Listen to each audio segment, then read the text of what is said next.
Hello, everyone. Welcome. I'm sure people are going to continue to filter in, but we want to make sure we're getting this pretty much going. So welcome to our Multimodal AI virtual conference. I'm the head of platform at Essence VC. We are a data infra and dev tools specialist fund. And so a lot of our focus is in the infrastructure around what is going on in AI. And lately, a lot of conversations have been around multimodal LLMs. And we wanted to bring some of the cool startups within our portfolio and even our further network to talk about what they're working on and be able to share more on that. I'm going to introduce our GP, Tim Chen, to add some opening statements, and then we can jump into logistics of the event and our first presenter. So let me add you here, Tim. Hello, everybody. I hope you're all excited, as I am. I'm not sure you have ever attended to any of our previous virtual conferences. They're all super great. I think the feedback we keep getting is we have best speakers, and we just lightly market it. And I think maybe a little bit on purpose because we want people to actually able to participate, ask questions. So if you want to ask any questions, we have openings for people to kind of join discussions. Please ask anything we want to make it as much engaging as possible. Well, I'm personally excited. Multimodal is what is being hot last quarter or even more. And I think will be very hot moving forward. So we have people that are building models themselves, one of the foundation models for more than just text. Also, people building frameworks, people building applications, everything in between. And it's always rare to get everybody together because we want to actually be able to learn from each other. So I'm sure you have lots of questions. You probably have something you learned today that's worth talking about. So we have a big array of technical folks, and this is really geared for technical people. So feel free to ask anything, and we'll be engaging from here. But yeah, looking forward to get everybody excited, and let's get going. Sounds good. All right. So just some quick items for how you can engage with speakers and also how you can provide feedback to us on what you would like to see in our future events. We've done previous ones on LLM inference, on greater dev tools, and we are constantly looking to bring a collection of speakers together that are touching on topics that are interesting and exciting to our developer audience. So if you have any feedback for us as you're watching the event or at the end, please feel free to use this type form to send that to us. We love to hear it. And then you can use the Q&A section of this webinar to directly send questions that each speaker can either answer while they're going through their section, or sometimes they can answer it just through text afterwards. We'll also have an open Q&A with all the speakers at the end for some broader questions, and you can submit questions for that as well. So please don't be shy in submitting any direct questions to a particular startup or general questions about this space through that Q&A functionality. Okie doke. And then without further ado, I'm going to bring our first speaker onto the screen. Hi, Zack. Okay, so Zack is the CTO and co-founder of Nexa AI, which develops energy efficient and multimodal lightweight LLMs for building AI agents, both on device and cloud. He's going to talk to us more today about Nexa's Octopus models, Coral SDK, Octoverse products, and also an opportunity they have open to join the team. I'll let you take it away, Zack. Sure. Thanks, Tim and Naomi, for this invitation and this opportunity. First of all, could everyone see my screen? Yep. Cool. Yeah, let's start. Hi, everyone. I'm Zack. I'm the CTO and co-founder of Nexa AI. So we are a model company, and we develop on-device multimodal models to support AI agents efficiently run on devices, on your edge devices. And we also have the AI infrastructure that can support the model run locally with very low energy consumption and very high throughput efficiency. So before we jump into the product and the theory, let's first take a look at our team and our demos. So apart from me, Alex is the CEO. He's from Stanford with a PhD there, and we have been collaborating for more than 10 years. So let's first take a look at the demos. So our model, latest model, Octopus V3, can work on both Android and iOS ecosystem. Let's take a look at how it works. So our model is a multimodal model. So it takes both image and text input. Let's say you take a photo of a pineapple and then you type order 2 for me. So the most amazing part about our model is that it's a small action model. So once you give the vision and the text information, the model can trigger the action within 1 second, mostly 0.2 to 0.3 seconds. It correctly triggers Instacart shopping and also pass the correct information, which is the pineapple and 2 from the text and image input. You can see that very fast. It then triggers the Instacart shopping and then types the information for you. So everything is purely running on device. In another example, let's say you take a photo of Golden Gate Bridge and you ask, tell me history of this image. You know that if you use like Google image search, it's just a vector search, but our solution is a multimodal solution. It can search the history of the Golden Gate Bridge on Google search based on user intent and the image information. You can see that then it triggers the Google search and correctly pass the history of a Golden Gate Bridge information in the search bar. We have more use cases. For example, in this case, the Amazon search is triggered based on the photo you take. Let's take a look at a more complicated example. So let's say you find a very excellent talk. This is a flyer, and you want to send an email to remind your friend and explain the contents of this flyer. It will trigger send an email. The amazing part is that our model not only have very good function calling capacity, also it keeps good linguistic capacity. It write the email contents for you with less than 1 billion parameter model. Okay, in the next example, you can say that you want to do a design, and then you take a photo, and we can infer that this photo is a modern minimalistic design, and it talks about the living room, and then trigger the design action for you and return you the design suggestion. So that is how our model works on the Android and iOS. So currently, as you might notice, the SLM model has a lot of development, but the function calling capacity is the missing part. So there are a lot of research progress like Nexus Raven 2, former Gorilla, and so on and so forth. But from the current benchmark, the most up-to-date open source model, which is by Mixtral, has less than 60% accuracy, actually 51% accuracy. It's not very satisfactory. And a lot of those models, they rely on the rack-based solution, which takes a lot of energy because you need to put into thousands of tokens. And we propose functional token. So this is the first time we can reduce the context length by 95%.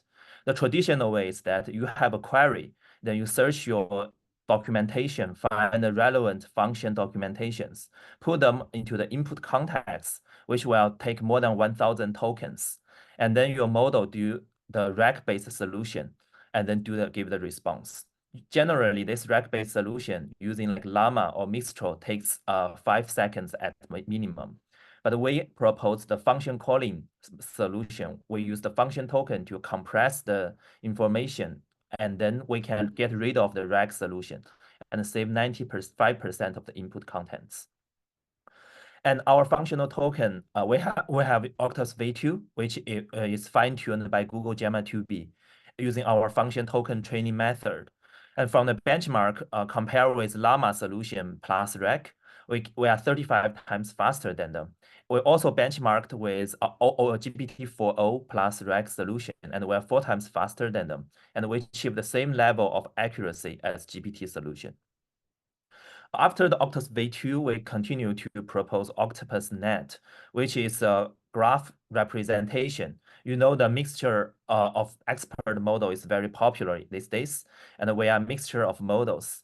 Our Octopus model serves as the orchestration layer, which can use other LLM models to solve specific tasks like the math task, lawyer task, and medical task. And in our graph design can achieve the MMLU score higher than GPT 3.5, which is 74. And our design, it can only activate 2 small models. So the whole computation takes less than 10 billion parameters. You can imagine that GPT 3.5 takes more than 1,000 billion, 100 billion, and GPT-4 has more than 1 trillion parameters.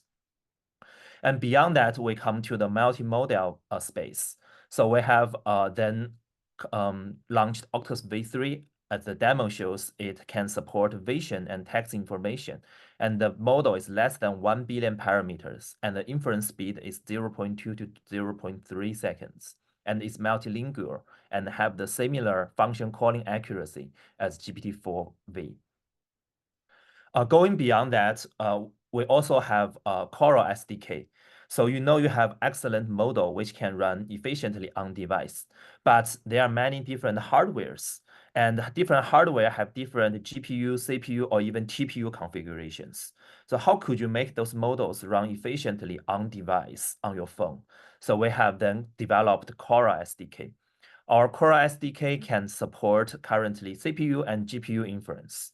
It can also support multiple bits quantization. And also, it has a very good compatibility. I'm going to show you a demo on Raspberry Pi. We can make the Octopus model run on Raspberry Pi. This is such a tiny computer machine with 8 tokens per second inference speed. And this SDK currently is bringing our model to multiple form factors and the ecosystems, including Android, iOS, macOS, and Windows. So now I'm going to show you another demo on Raspberry Pi. So I have also write the spec of the Raspberry Pi on the right-hand side. You can see that its memory is just 2 GB. And we are using a very low-end computer machine. Let's take a look how it works. So at the very beginning, I have made the internet off to show you that it's running purely on device.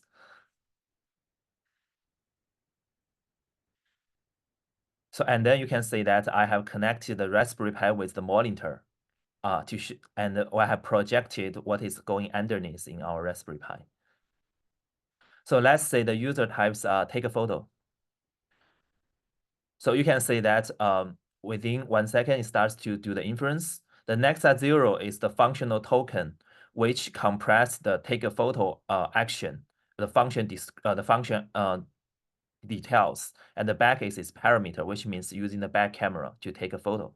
And on a real phone, it then will trigger the camera Android intent and open the camera for you, just as our demo video shows before. Then I'm going to show you a more complicated example. Let's say you want to send an email to a specific receipt. And in this example, our model not only can correctly get the function token, correctly put in the function parameters, which is the receipt of the email and the title, but also it can correctly write an email contents for you, just like GPT 3.5. You can see that it has a very fast inference speed. But let's take a quick look again. You can see that it has a very fast inference speed. We measure it's like 8 to 10 tokens per second. And we'll keep optimizing it for more GPU and TPU acceleration. Yeah, so that's about our Coral SDK. And we have successfully support it working on low-end computer machine like Raspberry Pi. So going beyond that, so since we have open source our Octopus v2 early checkpoint, our model actually has been developed and reused by a lot of developers in open source community. So I'm going to show you one example on Mac OS. So one developer, she's very enthusiastic about our model, and he used our model in the Mac OS, and he successfully reproduced like sending an email in his Mac OS operating system, and everything's running locally. And beyond that, our model not only can support phone usage, it can support more form factors. I'll give AR/VR headset as an example.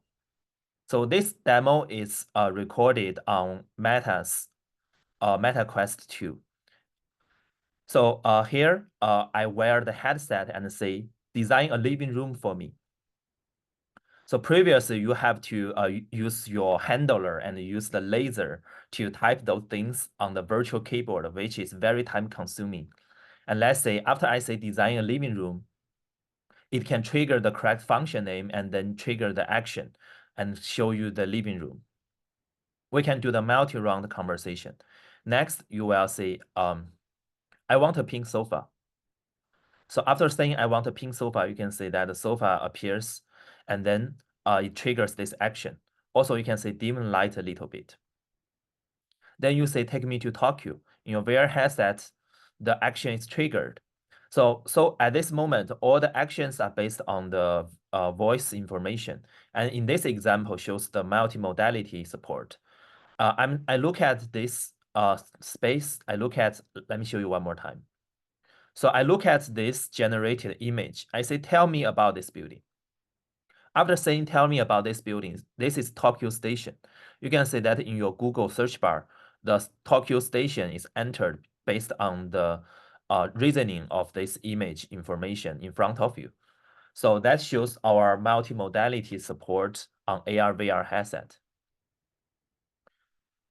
Yeah, so our model eventually we want it to be your personal assistant and running locally on your phone and on other devices. So we are also working on a planning model. How can I assist? So basically you can say, how can I assist you today? And then the model is able to break down this task, such as when you send an email and message your friend and ask a Uber. It will then break down this task into 3 steps. Firstly, find the address. Secondly, book the Uber. And thirdly, message the ETA. This will be purely using our Octopus model with the planning capacity. And you can say that after the planning is correctly triggered, we have the action model, which then triggers those action and make this flow to work end to end. Yeah, so this demo shows you our next planning model work progress. And we are going to also bring this model to the audience and make the multi-step agent really work on device, on your form factor, on different phones, on different AR/VR headset and more devices. So we also are actively hiring talents to join us. So at this moment, we have 8 full-time people working together in South Bay, in Sunnyvale, and we're actively hiring more talents to join us. We are looking for excellent AI scientists, senior machine learning engineer. We are looking for product manager and product designers. So we have a lot of 0 to 1 projects to work, and we actually got quite an amount of enterprise collaboration requests. So we are working with a hardware company and also app company to bring Octopus model to their devices and to their applications. So feel free to scan the QR code here. This is my WhatsApp and this is my LinkedIn. And let's keep in touch and talk about the Octopus model and the other technology like the SDK and the B2B sales. Yeah, thank you. Thanks, Zach. We have a couple extra minutes here, so I don't see any questions that came through yet, but if the audience has questions directly for Zach or, on Nexa, I recommend submitting them shortly so that he can get some answers over to those. But it seems like we can probably jump to our next speaker. Thank you. Thanks.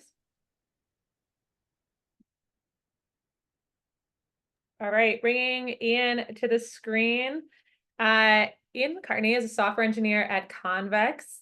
He developed AI Town in collaboration with Andreessen Horowitz. He has previously created backend infrastructure for file previews at Dropbox, an ML workflow system that journalists use at the New York Times, and other projects across iOS, web, and hardware platforms. In this session, he is going to discuss more on the architectural patterns behind AI Town and share insights on designing real-time multiplayer AI applications. Take it away, Ian. Thank you.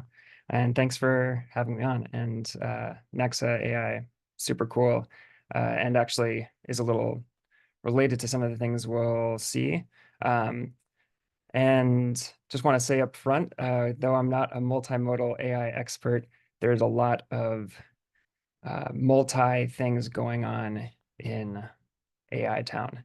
And so I wanted to talk a little bit about what all the multi things, and what do I mean by those multi things? I'll be talking about multi-temporal generation, or to kind of like a RAG where you also take time into account. I'll be looking at multiplayer chat and kind of like how the architecture around supporting that and how that worked for AI Town, and what's the last one? Oh yeah, multi-agent. So in AI Town, right, you're not just chatting with one agent, you're actually, there's many agents and they're talking to each other. And so kind of the magic around how that came together. And I'll say that I did not get that right on the first try. So let's jump in. We'll just kind of be zooming around in this little Excalibur. This will be the kind of overview. We're going to get into the multi-temporal, multiplayer chat, and multi-agent, and just be looking at the system diagrams. I guess before I jump in, there's a QR code here for this presentation. It's just this Excalibur document. Do whatever you want with it. Yeah, I work at Convex, and Convex is a backend as a service, as Naomi mentioned, and it's a reactive backend, and it has a reactive database inside of it.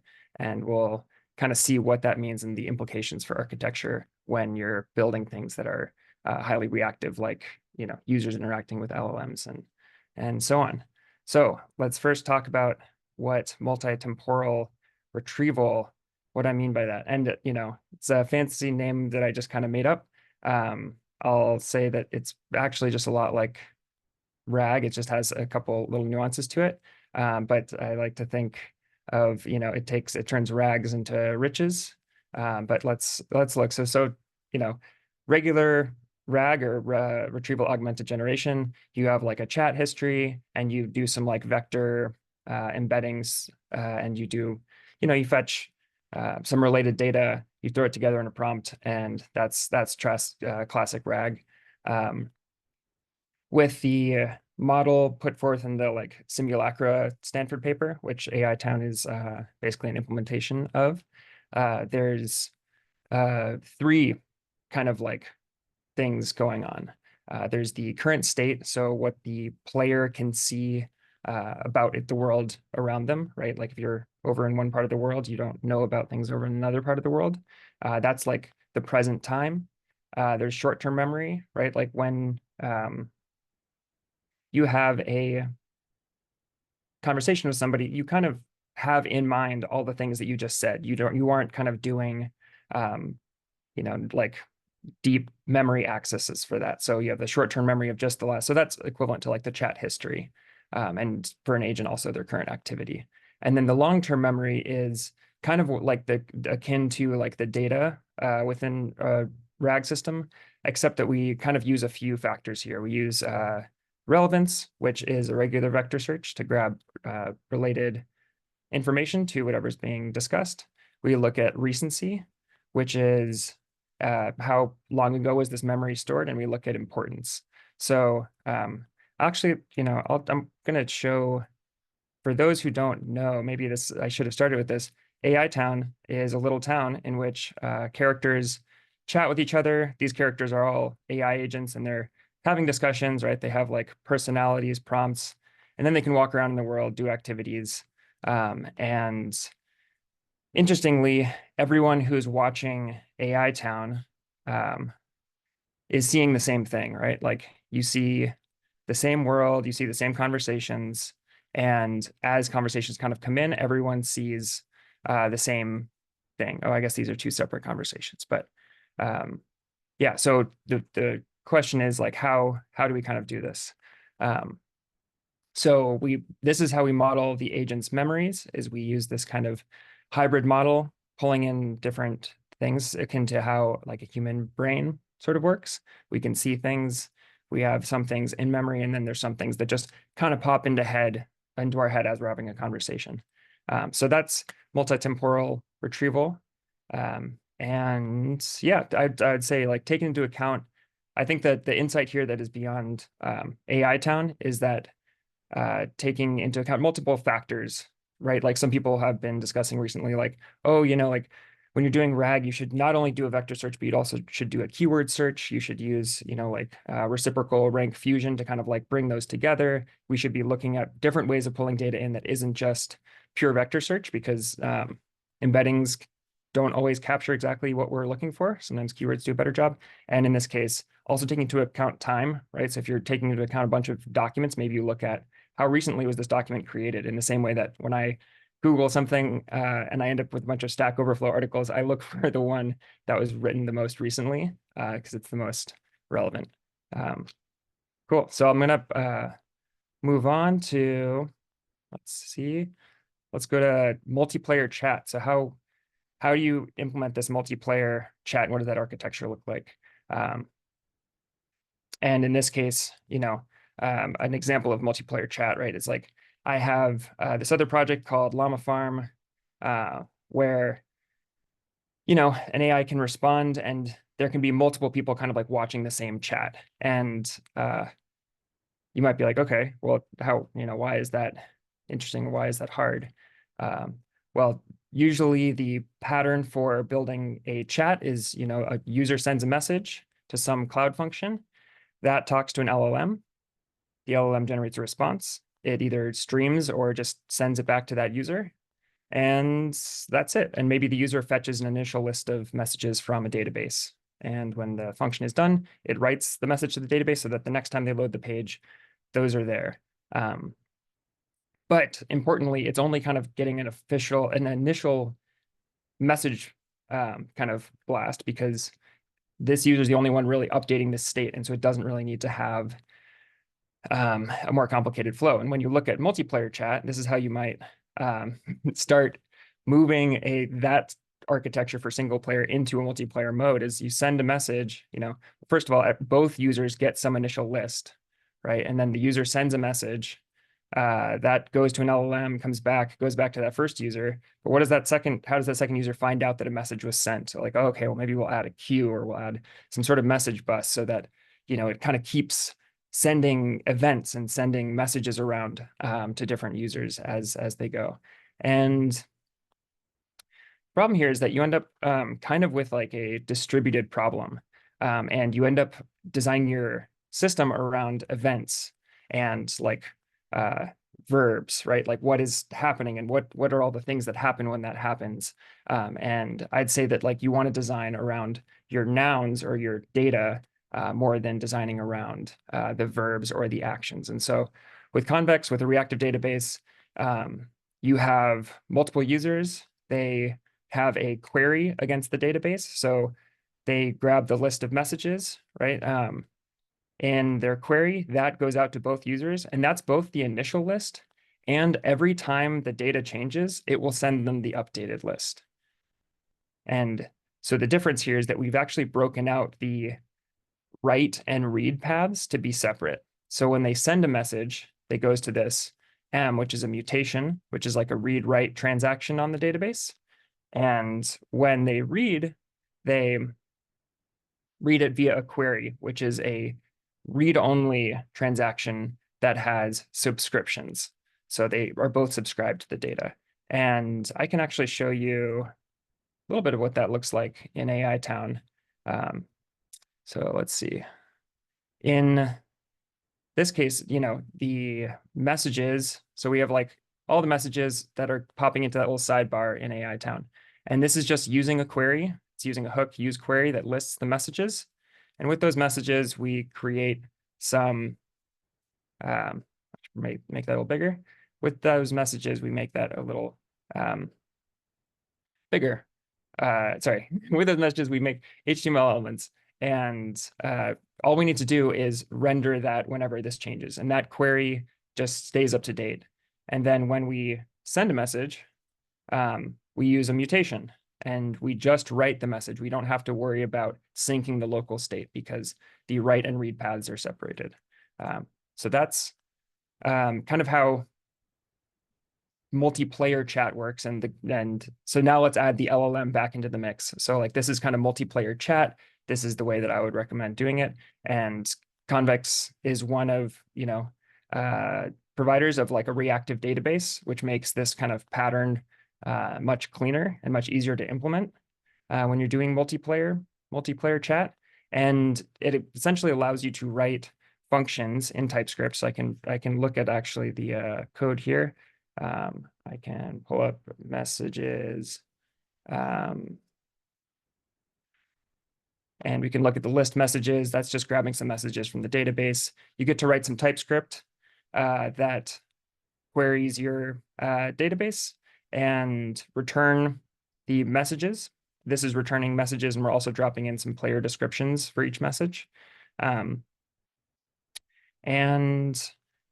the rest, the data just kind of like flows through from there. So Convex kind of allows you to take the notion of your database, which is, in your backend only accessible through your kind of cloud functions, and it kind of extends the boundary of what you can consider to be your kind of like database interface, in which you have these functions running inside of your database, which are doing read write and then like reads. And this is the kind of like consistent boundary. The queries will be cached and they will be from a consistent snapshot, and the mutations will be have serializable isolation, strongest ACID guarantees you can find out there. And so it kind of allows you to build things with a reactive database pattern. And so when we add the LLM into the mix, what that looks like is one user sends a message and asynchronously kicks off this, slower background task. And this is going to talk to an LLM, get a response. And in the background, when that function finishes, all it needs to do is write to a mutation, which pushes something into the database. And because this is a reactive database, that data will flow back through to all the users.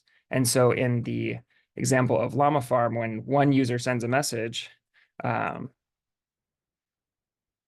then in the background, there's a function that's updating messages. I could close this browser tab and this would still be getting generated and everyone else would still be able to see what the LLM is generating. So that's kind of the essence of like multiplayer chat when you bring an LLM into the mix.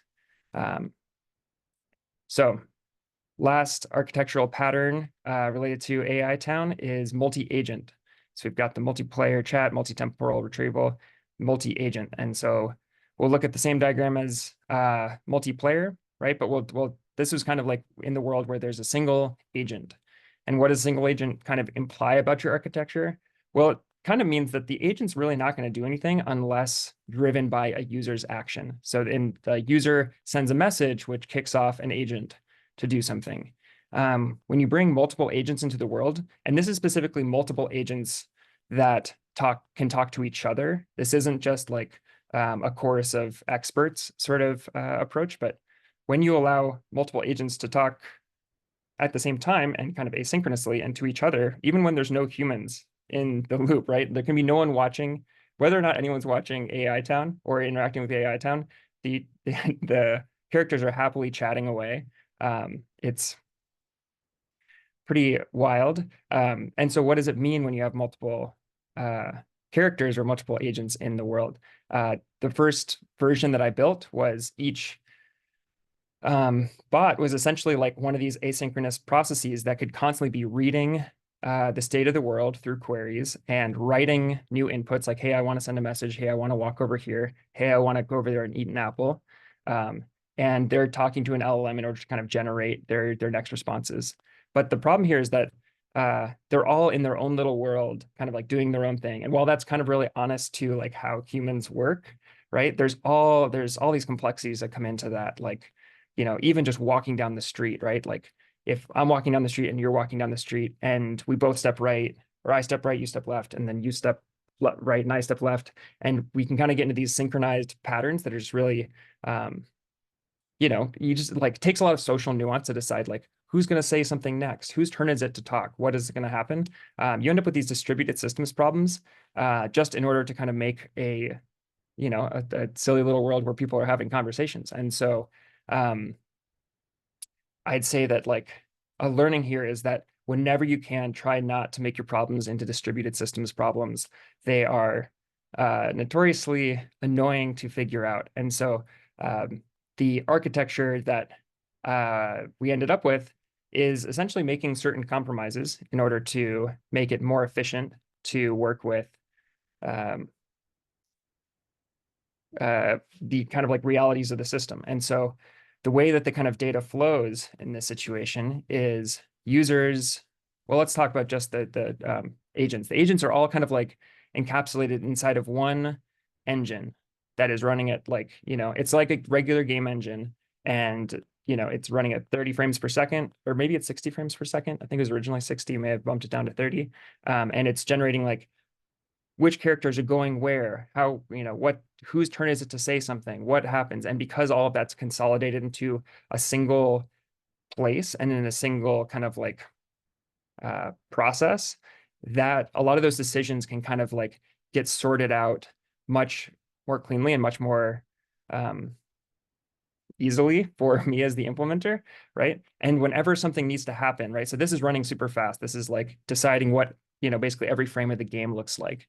And whenever there's something that's slow, like, hey, I need to figure out what to say next. I need to talk to an LLM to reflect on some past memories and form some new memories, or I need to summarize a conversation I just had to store that as a memory, or I need to make it a subjective decision, like, what should I do next? Should I go read a book? Should I go talk to somebody?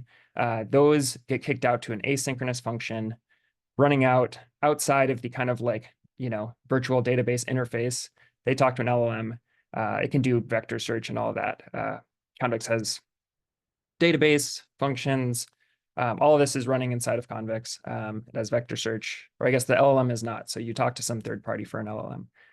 And you, yeah. And so so the data flows that way. So the function eventually writes something in like, hey, it's my turn to say something, or it's some agent's turn to say something. It decides what to say. It sends that message in that updates the database with the current state of the messages, which immediately flows out to users. And the engine, as it's kind of deciding how the system is progressing, will pick up what characters have said and then decide who will talk next. And it will also pick up inputs from humans. So in AI Town, you can enter the world, walk around and talk to characters. And those inputs are kind of handled in the same sort of path as what the LLMs do in a way. So when you're walking around, that goes into the database, it's pulled in, the engine's deciding how to route your character from one place to another. It has it so, you know, like characters don't walk over each other. It can kind of do all that centralized logic. So takeaway here is you really try to make your distributed systems problems not exist, right? And just try to make it into a more linearized system as much as you can. And let's see. There's, yeah, very open to questions and input. I know this was a bit fast, but these are some of the architectural patterns that we employed for AI Town. That I guess I'll just hand it back to Naomi, unless anyone has any questions on any of this. Yeah, we can give it a couple minutes if anyone wants to submit anything, but this is great. I love all the visuals. And just very fun to have a little world with conversations going on. All right. You can still submit questions after, and Ian and other speakers can either jump in and answer them over the text functionality, or we might be able to circle back to them in the Q&A section at the end. But we will transition to our next speaker. So let me pull Paras up here. Okay, so Paras is the co-founder and CEO of Genmo, a generative AI startup on the mission to bring video creation to everyone. So Genmo is developing leading AI models for high quality video generation from text. Prior to Genmo, Paras earned his doctorate degree in computer science from UC Berkeley, where he developed foundational techniques to scale training of LLMs. And in this talk, he'll discuss some key challenges and innovations towards high fidelity video generation from text. So I'll let you take it away. Thank you. First of all, really glad to be here. I love the energy and I love the developer spirit. I'm just going to share my screen here. So yeah, I'm Paras. So I'm the CEO, one of the co-founders of Genmo. And what we do at Genmo is that we're learning foundation models for video generation. I think this is on the top of a lot of people's minds now. I mean, certainly after OpenAI announced Sora, and I think this is going to be one of the most transformational moments for generative AI in the sequence of modalities. And I think video is really powerful. I'm really excited to talk about what we do here. Before I dive in, just to lay some context, I think what's really interesting to lay out is there's so much attention on ChatGPT and transformers, LLMs. I see there's basically two canonical architectures for modern generative AI. One of those is the transformer, which many people, I mean, everyone should be familiar with, I think. But on the other side, you have diffusion models, which started back in 2015 with Josh Sohl-Dickenstein's paper on the original diffusion formulation. I think what was really interesting is in 2020 with the DDPM paper, this set the canonical architecture in some sense for much of how we think about diffusion models today. And so this is very much the left brain versus the right brain of AI. I'm also very privileged. Jay here is my co-founder and also my brother. And so really wonderful to have started Genmo with him. I think what's really interesting too is, both Jay and I did our PhDs at Berkeley. We were both doing this at a time of extreme scaling of generative AI. The model scaled from the start of my PhD to the end of my PhD by 10,000x in parameter counts. And so certainly a really incredible time to be doing that. When I started, it was really interesting to see the emergence of audio generative models with things like Tacotron and WaveNet. It actually predated language models in many ways. Language models basically began to come to fruition as well, and we see with ChatGPT and GPT-1, GPT-2, GPT-3, BERT.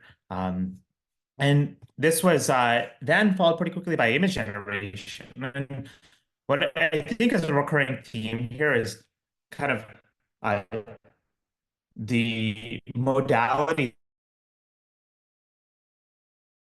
and how stimulating and exciting contains, an image contains is worth 1,000 words. And so similarly, the modality began to grow.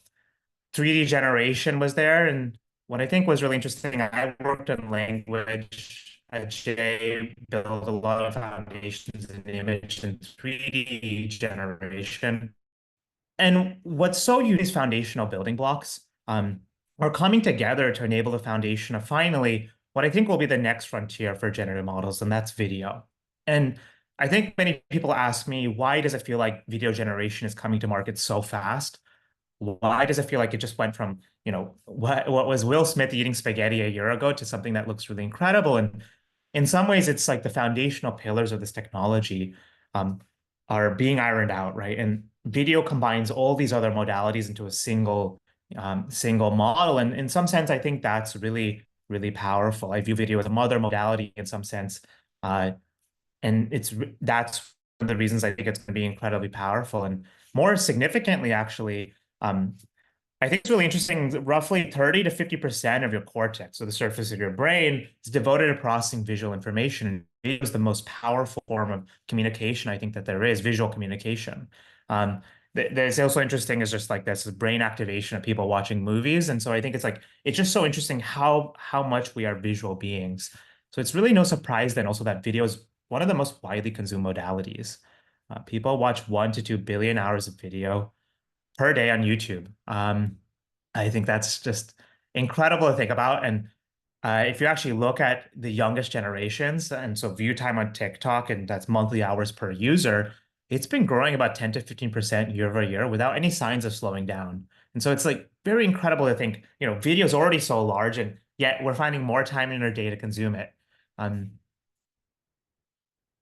So in general, I think if we could make video models that could synthesize high fidelity cinematic video on demand, it would be really powerful, right? Just from a modality standpoint, and also just from how much video we can consumed globally. But the challenge with video is that it's really hard.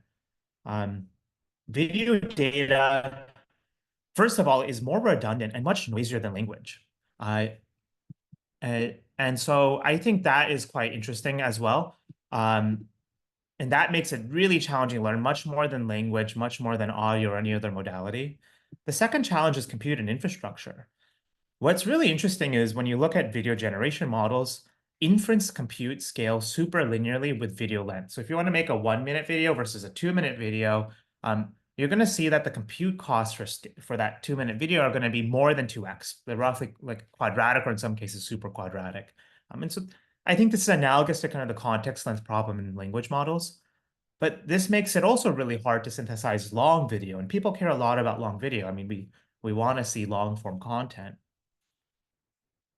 Third, what I think is really interesting is that the model's design space is very large. And so there's a lot of technical design decisions that haven't been finalized for video generation yet, like there are for language models. I mean, if you want to train a language model today, the architecture, the data, the infrastructure paradigms are all fixed. And you kind of just can take an off-the-shelf transformer and it should mostly work. That's not quite the case for video. And I think that's also really interesting. And lastly, I mean, there's huge safety challenges that I think the community is working through, and video is just a new paradigm of these that changes the frontier from language models. And so, all of the players now are developing the playbooks actively to ensure that these systems are safe as we begin to deploy them to the market. One thing I also mention is please post questions to Q&A anytime. I would love for this to be interactive as a talk. And so I've budgeted roughly for half between Q&A and video for the main material. So again, please send those questions in as you kind of think of them. So Genmo is a fundamental research lab dedicated to advancing the frontier of visual intelligence. And what I think is really interesting is the deepest way to understand how the world works is to learn to create it. And so by training these large video generation models, we find that our models are quickly learning really interesting understanding of just world properties. And we believe by deploying these models to the market, our mission is to put a tiny filmmaker in the pockets of 1 billion people. So what we've been working on in the last 1.5 years of our company's lifetime is the development of large video generation models. So these are models that take text as prompts or can take images. They can take text and images as well. And they synthesize high fidelity videos as output. And so what I'm going to show here is actually one of our last generation models is from October last year, but it's replay. And this was a model that could synthesize really high quality, crisp video just from text or images. And we deployed this product to our user base at Genmo AI. You can use it actually right now if you want. It's totally free to use. We have more than 1 million users on the product today who actively are creating high fidelity videos like this. And what I think is really interesting when we actually designed this, right, I think we trained this model last June. You'll notice that there's reflections from the puppy here on the water surface, right? I mean, that's really interesting, and the lighting effects too are really intricate. And Jay, coming from some of his graphics background, found this is actually a really hard rendering pipeline with the traditional graphics pipeline. But if you try to make this video on our website today, it would take about 1 minute or 2 of GPU inference time to synthesize. So as a quick demo, you can go to our homepage, and it's totally free to use. You can enter any prompt. And behind the scenes, we're actually provisioning a huge fleet of serverless GPUs across 20 distinct different data center footprints to serve our users. And so each of these boxes, in some sense, is a video that's being rendered, that's being orchestrated to a serverless GPU somewhere in the world. So it could be in Asia, in the Netherlands. And here we see what's really remarkable is it's in real time streaming the video as it renders from the GPU's frame buffer over a WebSocket to my browser in real time. And so this just makes it really interactive. So within 10 seconds, you're going to get pixels off of the GPU streaming to your browser. I think we're one of the only ones in the industry to actually do this currently. And so this has been really engaging for our users. And so this is completely real time. So you'll see how fast it is. And we'll get our first video within 10, 15 seconds here.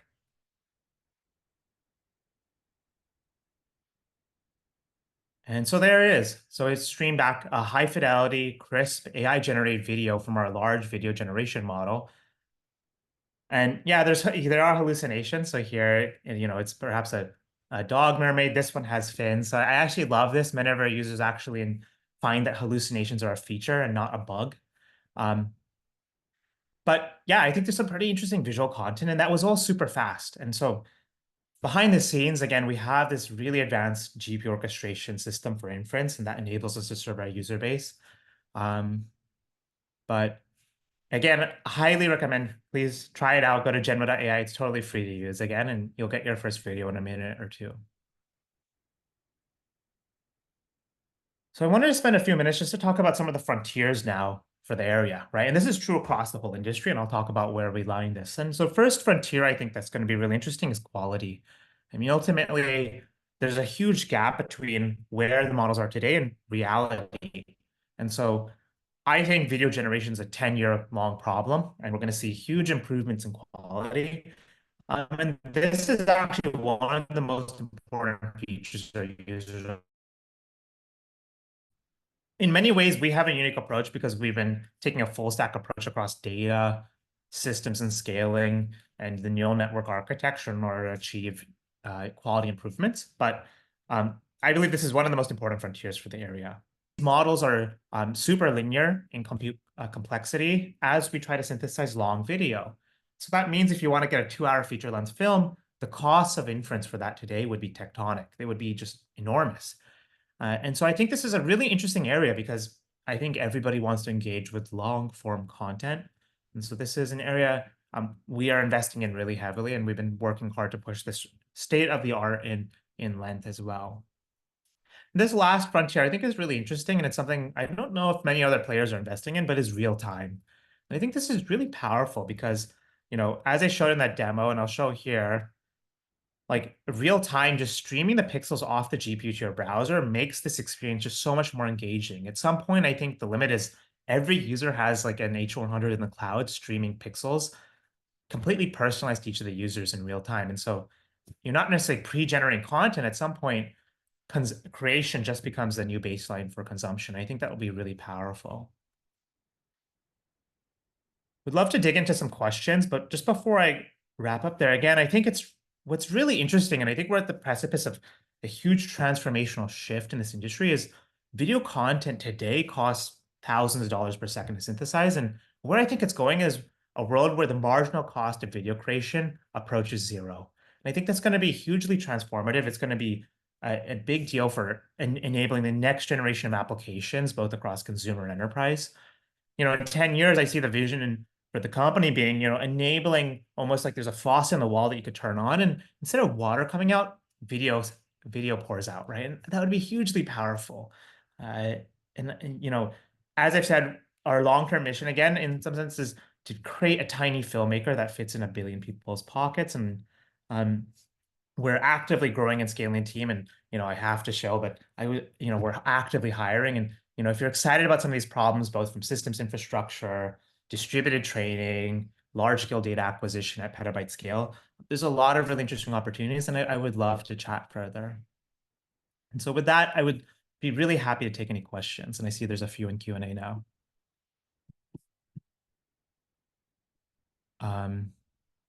So the first one I see here says, the exponential cost of longer video is interesting. Are there types of video that are easier to train for long form, e.g. animation? Yeah, so I think this problem, first of all, it's a joint scaling problem between resolution, quality in terms of parameters, the model, and then length. And so one way to consider this is low resolution. And so I think that's what a lot of people have been doing. And then we'll do things like upscaling or super resolution to make the quality better. There's an approach, a line of work like that. We're investing really heavily in neural network architectures that can improve the scalability of long video creation. Because, if you look at the attention operation transformer and how that's utilized in any of these networks, the quadratic nature of it makes it quite expensive. And so luckily, there's a lot of innovation we can borrow from large language models. I think also controllability. So if you're doing character animation, I think that's another domain where long video actually becomes much easier.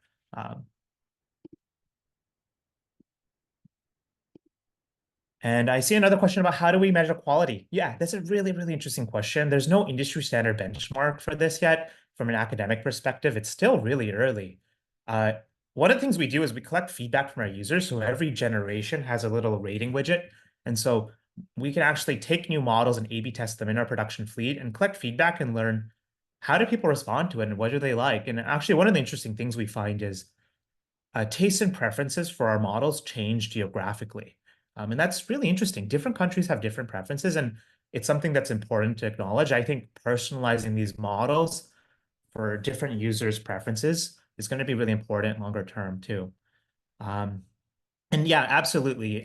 The second part of this question is, can you say create a dash Chen swimming or pug swimming? And yes, you absolutely can. So you can specify the breed, and we're working to improve the controllability of it, but already today it should be pretty good at respecting that.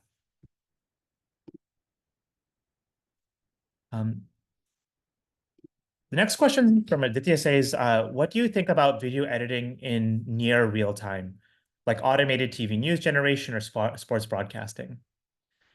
So I would say we're about, let's say 12 or 15x off real time today. And that's just as a general category. And as we continue to improve the quality, that gap is going to grow. We've been investing in infrastructure to make this live video generation possible, because I think directionally it's going to be really engaging. I think in some sense right now, because the whole industry is so quality focused, we're actually going to see progress in live videos, I think, going to be a 2-year challenge here. It requires both innovation at the systems level, but also architecturally.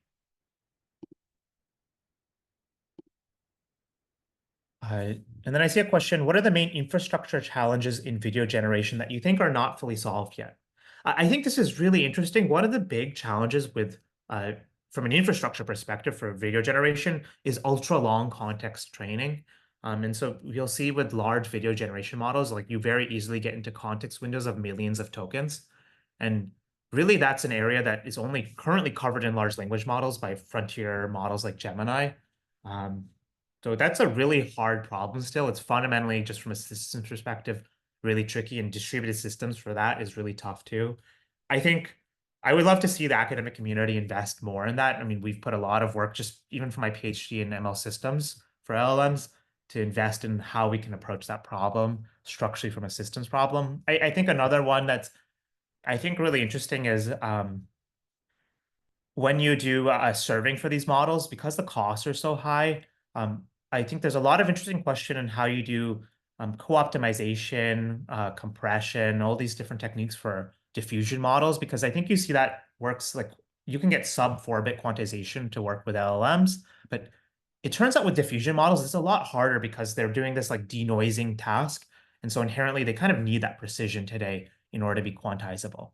And I think that's a really important question to answer so that we can scale out inference eventually to smaller GPUs and hopefully eventually on device, like we saw with the Nexa presentation. Andre asks, do you plan on letting users fine-tune a video generation model with their own data?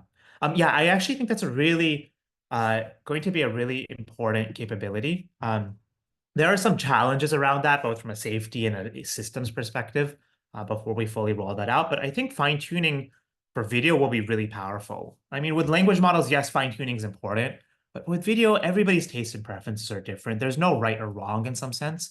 And so I think that's going to be really powerful. Also, one thing we hear a lot from both consumers and also from enterprise users is they want to build AI avatars of themselves. Like, what is a movie without an actor? It's all about the people, and we relate to the people in that content. And how do we train these models to make, if I want to make a digital twin of myself, the best way for me to probably do that is to fine-tune a model. And so ultimately, I think it's an important capability, but it's something that we're working to invest in from an infrastructure and also safety perspective before we fully roll out to our user base. I see there's another question. When you are training the model, what kinds of training data filtering do you do? And yeah, I think this is a really important question. You know, one thing we spend a lot of time thinking about is safety. And so if you think about generative models, it's many times garbage in, garbage out. And so if you are training on the data, they're really just compression algorithms. So they're a strict representation of what you train them on. And when we look at our data, we're really careful to consider how do we detect and remove, for example, not safe for work content or things that are not aligned with our community guidelines from the product. And so we take an active role in filtering and cleaning that data to make sure that that data is clean. We're working to invest in infrastructure to do things like detect, infringing or copyrighted IP, kind of you might imagine like a content ID type framework like you have with YouTube. And I think that's going to be important as we continue to scale and deploy these algorithms. Yeah, and I think what's interesting is we've begun to invest really heavily in beginning to develop synthetic data collection. So we can actually synthesize this data and use it actively in our training loops. And this gives us much more control over the quality of the data itself. And I think that's a really important direction, because if you look at it, I think, when you actually look at internet scale or open, data from the open web, you could watch an hour of internet video, but get no informational content from it. And so, in some sense, it's inefficient and it's potentially harmful to train on that. And so I think synthetic data will be really important directionally, and it's an area we're starting to invest in to try to understand better. And the second part of this sounds like it's asking manual or automatic cleanup of that data. It's majorly automated, but there is human review involved in this process as well. How are we doing on time, by the way? We're pretty good. We're right up on it. I Okay. love all the questions, and that was great, Paras. I love the take of hallucinations, especially for more like artistic media, being this like benefit. Very cute, a little corgi with fins for sure. Perfect. Thank you so much, everyone. I think with that, we can hand off to the next speaker. Yeah, so let's bring up Loic.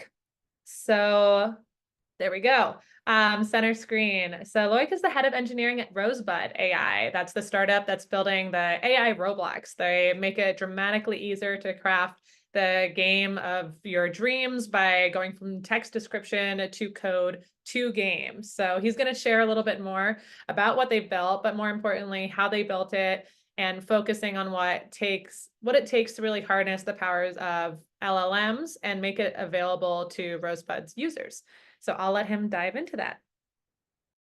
Yeah, thank you for the introduction. Yeah, thank you for giving me the chance to present what we've been doing. So I'm going to try to share my screen and start that presentation. Okay, so yes, Rosebud AI is a platform that helps you create games.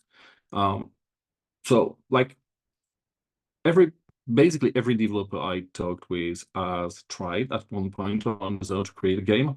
That's been kind of constant when I discuss with people.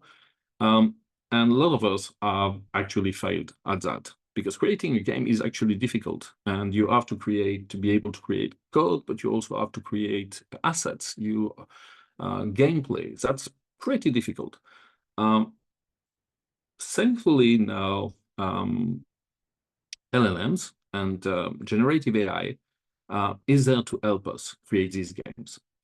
Okay, so what we're doing, basically, we're taking the approach that now everything that was UI, and specifically graphical UI, should be now like a chat conversation. That's incredibly powerful. So we're basically starting with text, and we're asking our assistant, that we've called Rosie, to actually create the game, or to create some assets, to integrate the assets in the game. After that, it's really simple to publish, and not only publish, but also share that with friends or with the whole world, and then you can play.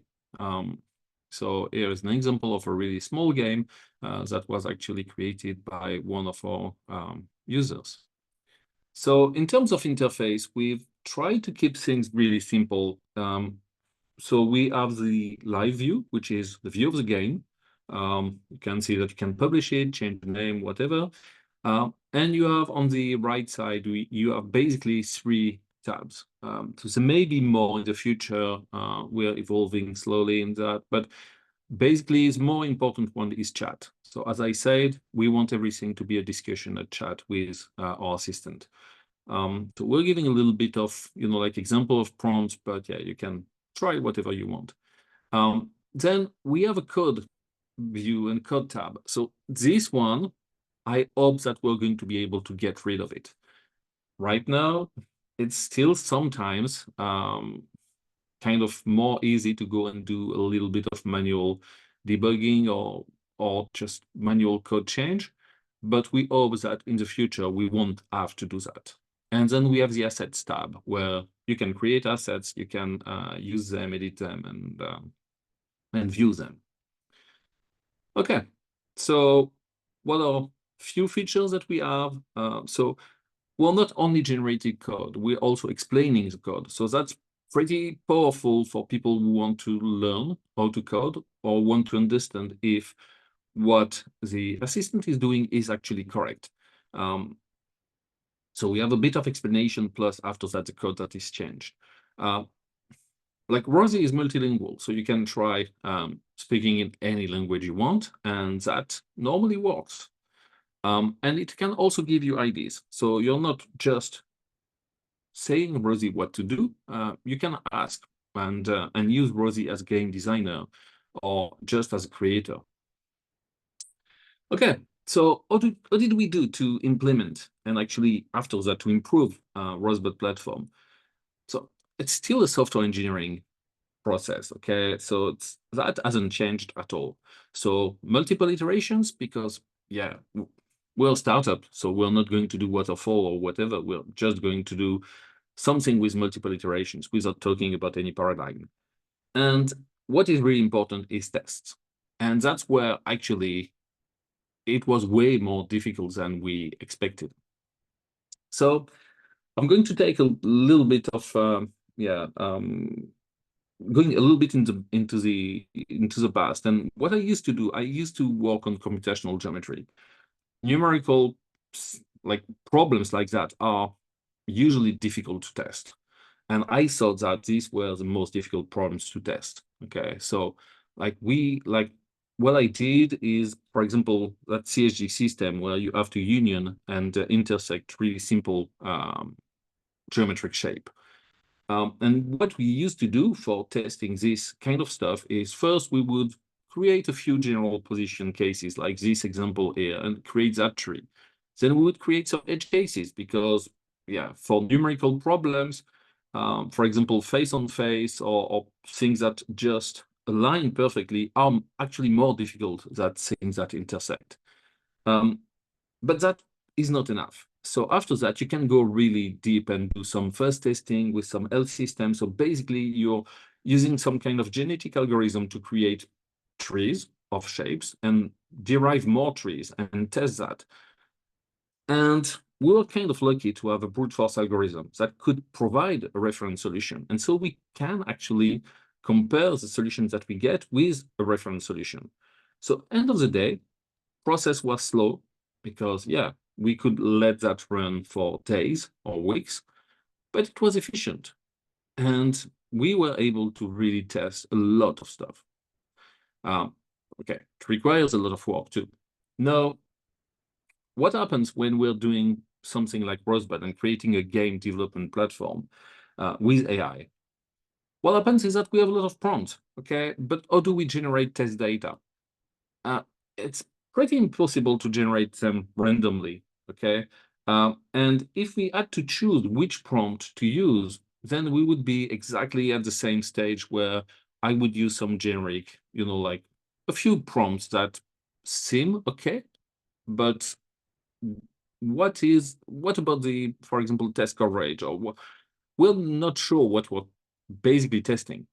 And more importantly is that even if we have prompts, even if we have test data, how do we evaluate the response?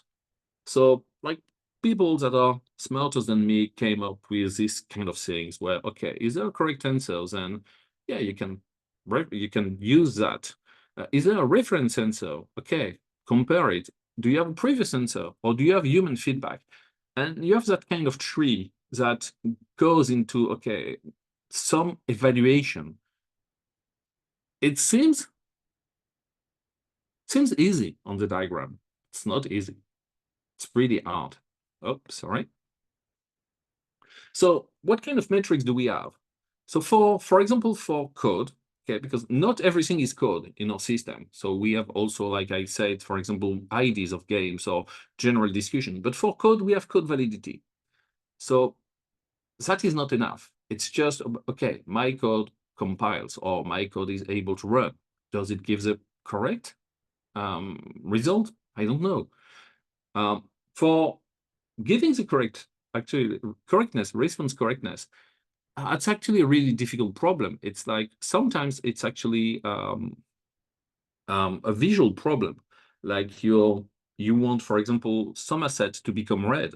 So let's check if that asset is red after. So you're trying to get a screenshot of your game and trying to compare and see if that asset is red. Manually, it's easy.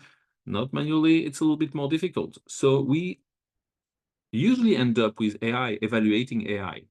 So basically, we're using, for example, an LLM to categorize prompt and to check that, okay, this corresponds to the answer, to the request. Or we're using some kind of computer vision model to check, okay, this asset is now really red, okay, or this asset has changed size. Problem with that is that it's usually difficult to scale. It's slow, but that was also the case with what I explained before with, for example, computational geometry tests. But what makes a difference here is that it's probably expensive too, because we have to run LLMs. We have to run like models that are expensive to run. So that usually prevents us creating a huge test suite or running that too often. Now, what actually is really interesting is that we have to depend on the user and we have to let the user work for us. So we have that explicit feedback loop, for example, that is pretty easy, like thumbs up, thumbs down. That's kind of the worst thing to do, basically, because that's required, but that usually adds friction. Let's say, for example, we have one of our feature is to add something actually a little bit similar to AI tone. We have some agents that can speak, some NPCs that can speak to players. If in the middle of the conversation we have thumbs up, thumbs down, as we are in a game, it doesn't feel right. It's like you were really immersed in the game, and then suddenly you have to kind of rate the conversation you have with an NPC. That doesn't really feel right. Something that is better and that has been done, for example, really well by Midjourney is selection. So you're proposing several possibilities, several images, for example, and you let the user choose the one he prefers. That way you get explicit feedback and you let the user work for you, but you're not really just making that obvious. We have something a little bit similar, like kind of a little bit more crude, but which is retries. We're like, when we're doing code generation, we let the user retry. So the fact that he retries means that he was not happy with the first result. What we're working a lot more is implicit feedback. So anything that, for example, manual correction of the code or prompt reformulation, or even negative prompts, if a user starts to be really negative or to even insult the assistant, that basically means that he's not happy. So yeah, we're trying to use that as implicit feedback. If we have that feedback, we get some kind of evaluation and we can work on improving that, improving the whole system. Now, that also is really important for us. And it's like, normally when you're a startup, you want to ship your product as fast as possible. But as a software engineer, you first want to test your product. Here we're in a really interesting process where we actually can't test our product without shipping it first, because we need test data, and these test data are provided to us by the users. So that's kind of really interesting and goes into goes into that idea of shipping first and then testing. There are other pitfalls that you have to consider also. There's a temptation to really look at all the LLM new models that are provided. Problem is our test coverage is far from optimal. So we're trying new models and they seem more powerful or they seem better for our tests. Does that mean it's better for our users? No. We always have to test and always have to evaluate our user feedback. It's the same for model versions, actually. It's sometimes model versions are changing, and that can actually change everything. And when we're looking at what we're testing, we're not testing only like the LLM. We're testing actually our prompt. We're testing our algorithm and orchestration. So we have examples of prompt requests that go to several stages, so several agents. So for example, first a classify or classification model, then a chat model, and ultimately a code generation model. So when we're testing only prompt and result or answer, we're testing that whole thing, that whole orchestration. We're testing the LLM model and the version. So as I said, it may change. And also, because I talked about tests in terms of quality, but also quantitatively, we have to test things like performance, latency, and so on. In that case, we're testing the provider if we're not hosting the model ourselves. So these are all things that we have to consider.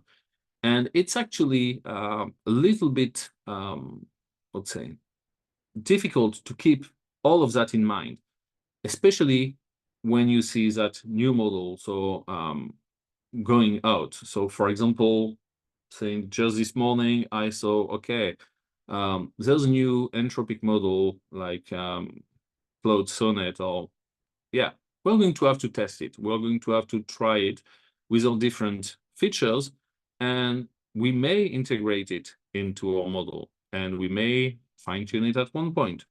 But how do we decide? We're just going to have to do A/B experiments and a lot of them. So yeah, that's basically it for me. So yeah, if you have any questions, and if not, I can go into maybe make a little bit of a live demonstration of our product, just hoping that it doesn't go like all live demonstrations and it actually succeeds. That would be great. We have a few extra minutes here. Okay. So for the question, I will post the slides. Yes, I'm sorry I had to actually rush into the creation of these slides, and I haven't thought about hosting them somewhere, but yes, I will share them. Any other questions? Okay, so I'll try to do a small demo. So let me find first. Okay, so actually, where is that thing? Not too sure about what I'm sharing here. So yeah, let me start again.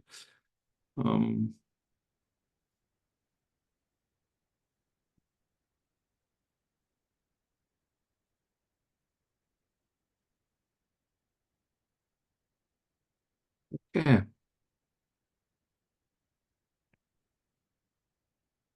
So, okay, so this is basically our platform. So you can see that you have lots of games to play, to try, game templates that basically are starting building blocks of to create new games. And let's go into a really simple one. So this one is just Snake. It was one of the first games that was created with Rosebud. So it's basically simple. You have the snake, you move it, and you try to get the red thing. Okay, so that's basically really simple. So now if we want to modify it, we can just say, okay, make the snake yellow. Okay, and hopefully this will work. So here, this is a chat tab. As I said, we have a code tab and the asset tab. So code tab just shows you the code for that game. So it is all in JavaScript. So easy to publish, easy to change. And the assets are all the assets that I have in my project. So yeah, unfortunately for me, I have a lot because I kind of clone a lot of projects. Yeah, it's not okay. And yeah, this is a bit slow. So as I said, yeah, live demos. So normally it should be a little bit faster than that. And what we should see really quickly is the answer, as I said, of Rosie with some kind of explanation about what was done, plus a code that you can apply or you can regenerate. Based on the time that it takes to answer, I'm not going to regenerate anything. Just waiting for it. I'm kind of thinking that, yeah, this is a curse of live demos and this is basically failing.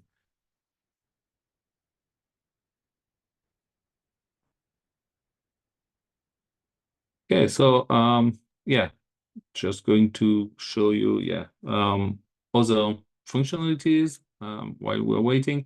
So publish is just to publish your game once you've done. So when you publish your game, it becomes public. It becomes available to everyone on the site. Oh yeah, no, it worked. Okay, so yeah, you can easily change the color of the snake, says Rosie, and it explains to you what to do. And this is a new code. So let's apply it and let's do it. And you see that no, the snake is yellow.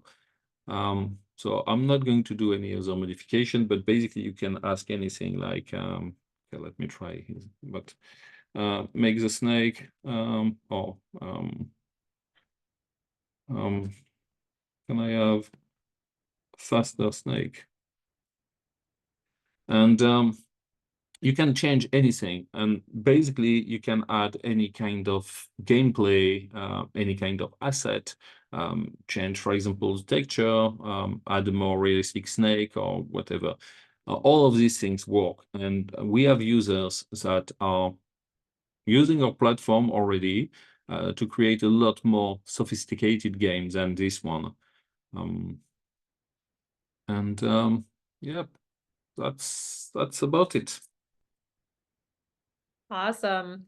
Thank you so much. It's great to, do you have a favorite game that is created by the Rosebud community to plug or to show? Yes, I actually really what I really like is the creativity of our community, and we've started also introducing AI features inside games. So as I said, for example, NPC characters you can talk with, or even asset generation in the game. That is something that we are really working on right now. And one of the game which is using like NPC character is actually really interesting. Some kind of how to say that, like just discussion with someone and you're trying to get a password and stuff like that. And this shows that what I believe is that games like that, like really small casual games, are going to be way more powerful with AI, because they're going to all the time provide you a different experience.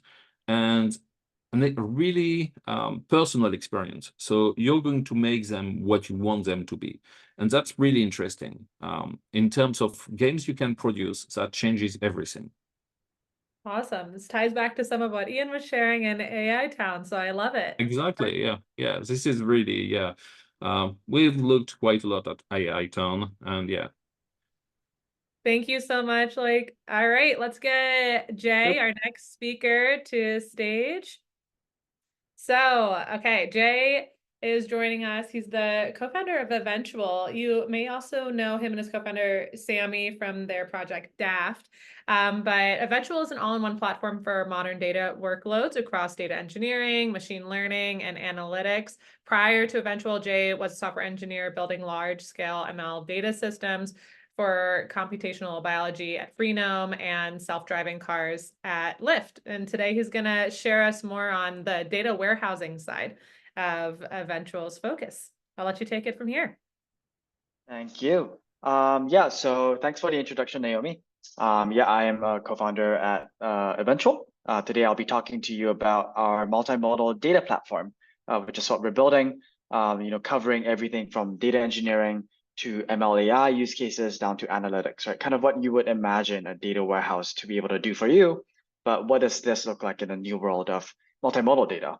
And so just quick introductions. I think Naomi already did a pretty good job of introducing myself. But yeah, I've been working in a lot of these multimodal domains, right? In Lyft level 5, I was working on images and LiDAR, point clouds, and radar modalities. At Freenome in biotech, I was working on these genomic data types coming out of the sequencer machines, these weird file formats in biology. And I met my co-founder Sammy at Lyft. Sammy's background is he worked on a lot of embedded neural networks at DeepScale, and he was CTO there when they sold to Tesla. And afterwards, he led a lot of the perception work at Lyft. So also working on a lot of, how do we merge all these different modalities that the car is constantly feeding into your systems across radar and vision and LiDAR.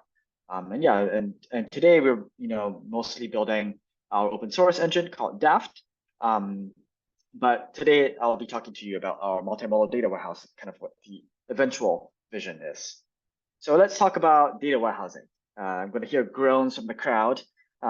This is, I guess, it's very interesting to me how we draw a very strict line between like AI, ML, and then kind of like the data warehousing world. And today I'm hoping to break that barrier a little bit. But first, let's talk about traditional data warehousing. What is it, right?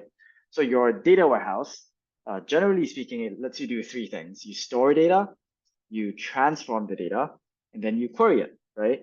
So the first one, pretty easy to understand. You store the data, you get some data in, you store it, and you persist it inside of the data warehouse. You come back tomorrow, it's still there. And then your enterprise data warehouses will have a lot of functionality around access control, permissioning, allowing people to read that data if they can from like certain teams, so on and so forth. The second part, which is really interesting, is called the transformation of the data. This is where what we call the query engine comes into play, right? So your query engine will allow you to run calculations, filters, joins, and now you can kind of curate data sets. So some examples that we've heard today about, how do we evaluate whether a new model is doing well, right? What you do is you maybe join a users table with, the user interactions table, curate a new data set, do a group by aggregation, and understand how are users interacting with your application. That's, through the transform step. And then lastly, you query the data. So usually what you do is after you've curated these data sets, clean the data, you'll run these large scale aggregations and then produce a dashboard, a report, something to drive your business, right? So this is a very traditional data warehouse, something like what you would get with, say, Snowflake, right? So in this example, you store data. It comes in as a Parquet file format. Parquet is very similar to CSV, if you've never heard of it. So you just get some tabular data. You store it in your data warehouse. You run you transform your data, clean it up, typically through something like SQL, right? Select star from table where, user ID equals XYZ. And then you query it and you start powering your dashboards. And this is, really, really nice workflow for everything tabular, right? It works extremely well. This is a multi-billion-dollar industry. Everyone does this. All big companies have some form or factor of this. Traditional data warehouses, though, I think it's important to know what they are not. So they're not transactional databases. They are not built for low latency responses. So you don't expect them to like give you like fast reads whenever you need to ask questions in your application, right? They're built for these like large analytical queries that will take hours, right? They don't have transactional guarantees for reading and writing. So again, don't expect to be like reading and writing from it rapidly, right? And they're not really built for single row retrieval, right? So you don't ask it like, hey, give me this one item for this one user, because they're really built for like these large scans across billions of rows and giving you answers across all of these. And actually, some of these characteristics make them not so good for multimodal, as we'll start to discuss in a little bit. I'm going to pause here also and let everyone know that if you have questions, feel free to put them in chat. We have a lot of time allocated for questions here. I also have a demo at the end, which we can kind of go through really quickly if you have questions, and I can take the questions as we go along as well. But yeah, so today's topic of the day, right? Let's talk about AI multimodal data warehousing. What does that look like? Today, a lot of people would estimate that 80% of the world's data is what they call unstructured, right? So not your typical strings or numbers or floats or decimals, but more things like data that lives in PDFs or data that lives in images, right? And all this data is just kind of like unstructured. You can't really make sense of it. And about 80% of the world's data is actually unstructured. What does the world look like in a year though? Like we've been hearing a lot about these AI generated multimodal data, right? All these companies are generating, terabytes, petabytes of multimodal data across video, across audio, across images, and that's just going to increase over the next couple of years, right? And so I think that just means that we need to find a good way of working with it, and warehousing it and making that useful across all these different scenarios. So yeah. What does the world look like with AI multimodal data warehousing? What needs to change about traditional data warehouses? So first of all, obviously, the storage needs to change, right? Instead of just storing these tabular data like numbers and strings and dates, now you have to store JPEGs, PDFs, HTMLs, right? You're storing millions of these potentially. Some of the people that we work with are doing internet scale storage of like HTMLs that they're like scraping and all that. Like, how do you store that in a way that's efficient later on? And then second of all, you want to be able to run LLMs, right? For example, a simple example is, hey, transform my data set, make sure that there are no not safe for work NSFW images, right, in my data set, and then persist that as a separate table, right? And I think the really cool thing that's only started happening in the last like 2 years, when we first started building this company, this was not available, right? Like multimodal LLMs were not a thing. And in order to do any of this, you would have to go through the whole kind of computer vision lifecycle of like training your model, fine-tuning it, making sure it works, deploying it, and then running this filter, and then like piping it back to your data warehouse. But today, with multimodal LLMs, it's almost as simple as prompting it. Like, hey, like tell me, is this image not safe for work or not? And that's going to be able to power a lot of these use cases. Another really common use case for transformation is dedupe my files, right? I have like 100 million files. Can you run a deduplication step and just make sure that like things are like I'm not like indexing the same data over and over again, right? These are actually the largest workloads that companies like like Together AI and who produce the RIP Pajama data set, and all these large scale data sets have to go through this extremely expensive step, and that's part of the transformation that you want to run on your data. And this is kind of what that looks like, where you have like a bunch of text, and then you want to deduplicate text that is exactly the same, but also text that's like almost exactly the same, but obviously contains duplicates, and kind of get that reduced set of data for downstream training or any use cases there. And then lastly, what does the querying aspect of a multimodal data warehouse look like, right? First of all, we still need SQL queries. I think that's unavoidable. We still need the ability to run analytics, right? Ask questions about, hey, how did my application perform? And that all doesn't change. But I think what does change in today's world is that there is this almost expectation that you have to be able to do RAG. You have to be able to say, give me the multimodal assets that are most, relevant to this query, right? And that's very different because data warehouses are not built for that. Remember, I said data warehouses are not really built for like retrieval or small data. So in fact, if you look at today's data warehouses, the way you get data out of them is you would export them as like CSV, like Parquet. And some data warehouses will actually give you an iterator of like JSONs. it's extremely slow to like get data out of the warehouse. But today's data warehouses for multimodal need to provide a way to do RAG so that you can power these agents that can then retrieve the data and power these LLM powered workflows. Yeah, and last kind of quick mention also is that there's this thing about exporting data. If you're looking to fine tune your own models or train your own models, you want a really efficient way to feed something like distributed model training, right, through your data warehouse into your applications such as PyTorch. Yeah, and I think TLDR, the reason why we're building our own query engine is that modern query engines like Spark, they were not built for a world of multimodal data and AI ML. They were not built, for example, for GPU inference. They were not built well for making these large batch API calls out to OpenAI. They were really built super well for these large number crunching analytical queries, right? So Daft at its core, it's open source. It's a distributed query engine, scales to whatever scale you need to in the cloud on a cluster of machines. It's built in Rust with a Python API because we recognize that Python is kind of the lingua franca of all data and AI ML work today. And last of all, it's built with multimodal data as kind of a first-class citizen. And this idea that like, hey, like URLs are something that you can work with in Daft. You can actually convert URLs to like binary data. Images are also a first-class kind of like type in Daft. Embeddings are a first-class type in Daft, right? And we're going to be able to power all of these operations that you might want to do on an image or an embedding, and also in the future start powering things like video, audio, documents, PDFs, right? And that's where things I think get really interesting.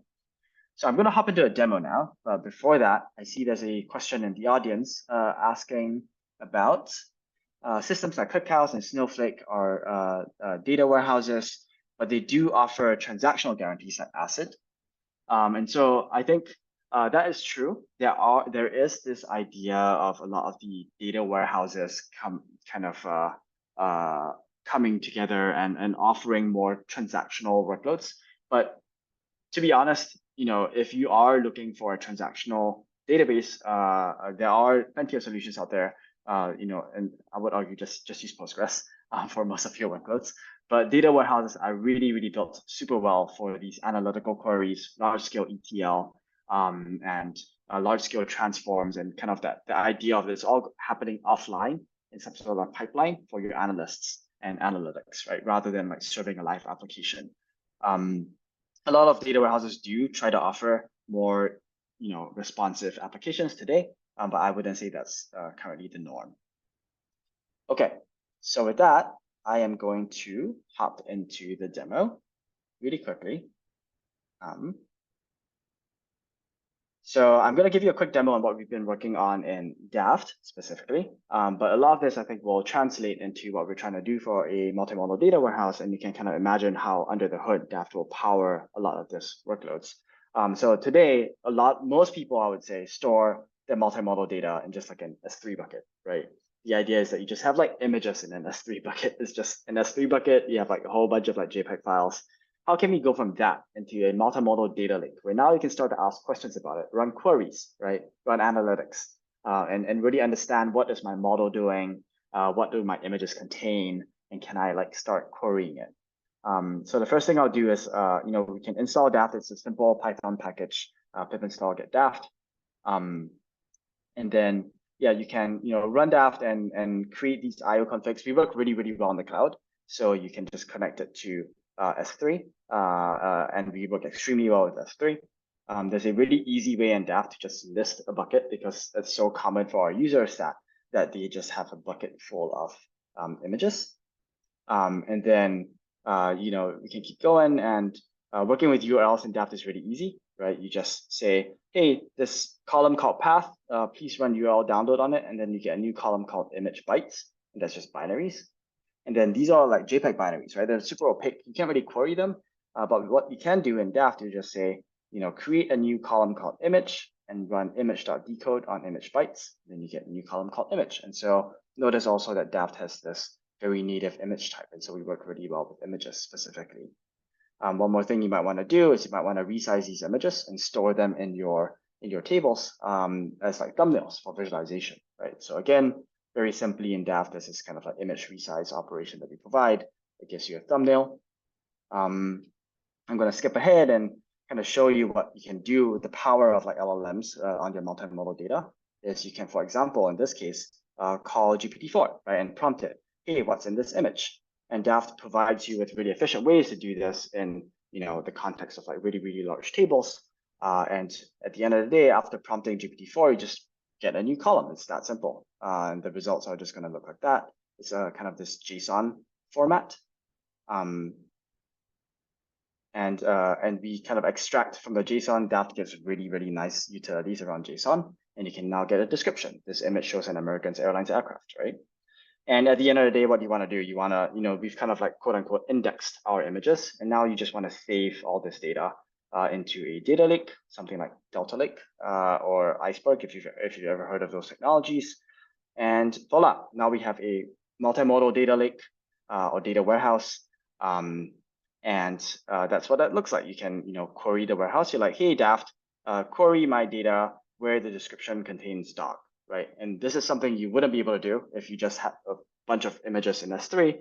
But now you have this kind of indexed multimodal data warehouse where you can say, okay, like these are all images of dogs, with the thumbnails. And if you needed the images to do any additional work, you have them right here, as URLs. Yeah, so that's the open source part of what we're working on at Eventual, Daft. But really, stuff on the roadmap will be, we're working on other modalities like video, audio, PDF.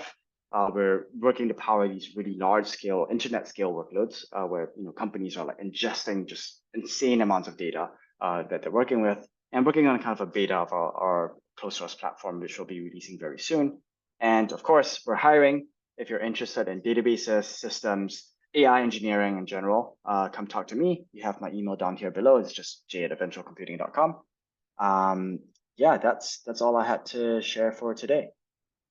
Awesome. Thanks so much, Jay. It was a great presentation. I saw somebody raise their hand, so please, if you have any questions, just put that into the Q&A functionality, and Jay and other speakers can also answer some of those just directly through that part. But a lot of very cool presentations and great teams with opportunities to join them.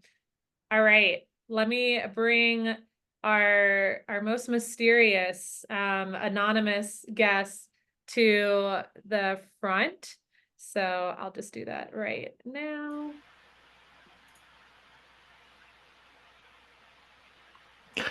Hello. Right. So I can give you a quick intro.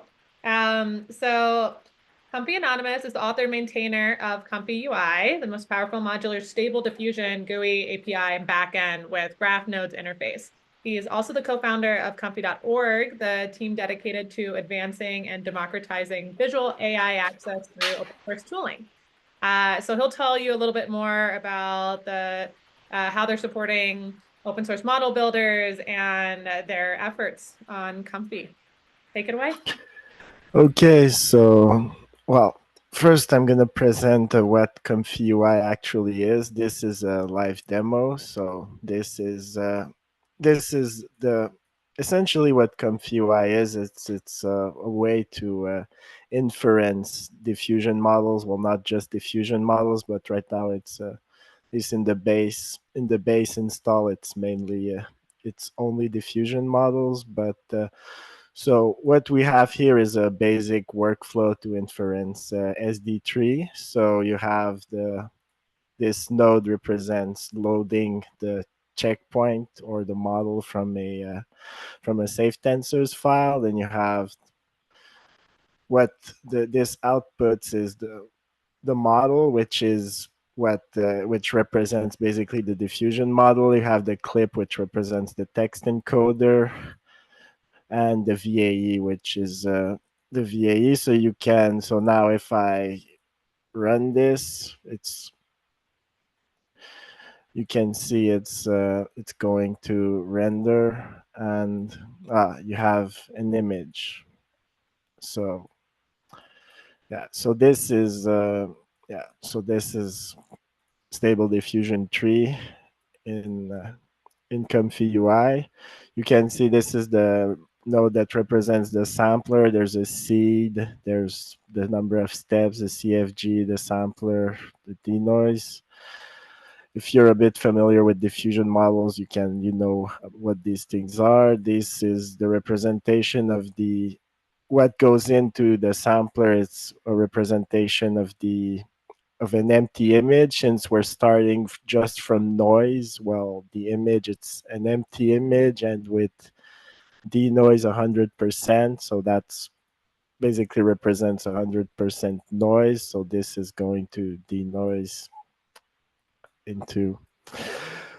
So what makes ComfyUI better than all the other interfaces is that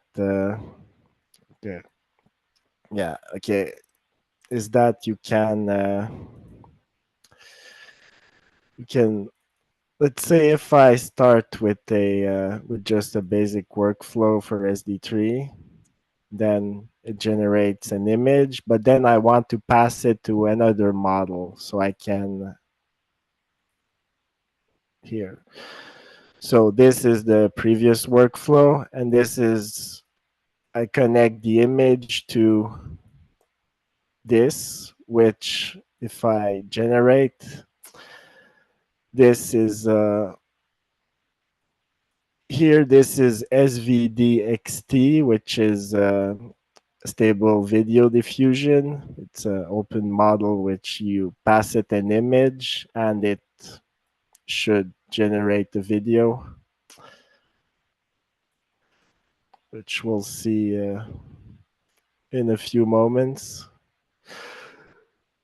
But yeah, so what makes ComfyUI great is you can string multiple different models together to make very big workflows if you want to, but it's also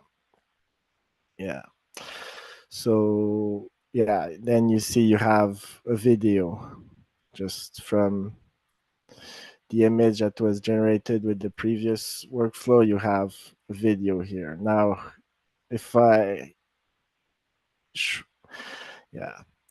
so here's another example of this is also SD3, but here we have a LoRa, which is, this is a special LoRa that I found on Hugging Face. What it does is it makes this model sample in only 4 steps with CFG1. So it's going to be a lot faster than regular than before. But so yeah, you can see it's you can see it's very fast now. And if I change the prompt, see, you see it might be a bit lower quality than regular sampling with 20 steps. With with SD3 it's 30 steps, but it's fast. So and basically, since a LoRa is a patch on the model weights, it's represented as a node that takes a model as input and the model as output, and that's how that's represented. So yeah, so that means you can, like, it's easy to have different patches, things that can modify the model itself. They can be represented as nodes in this interface, which can be stringed together, which is that's one reason like people like to use it, because you can have all those crazy model modifiers all stringed together and with their own options. And yeah, so if I load another example, so this is another example. This is SDXL, but this one's a bit special because you can see there are input images.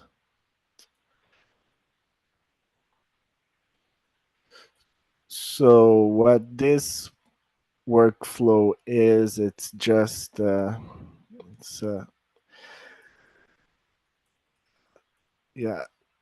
you'll see once it renders. What it is it takes, you can give it basically as many images as you want.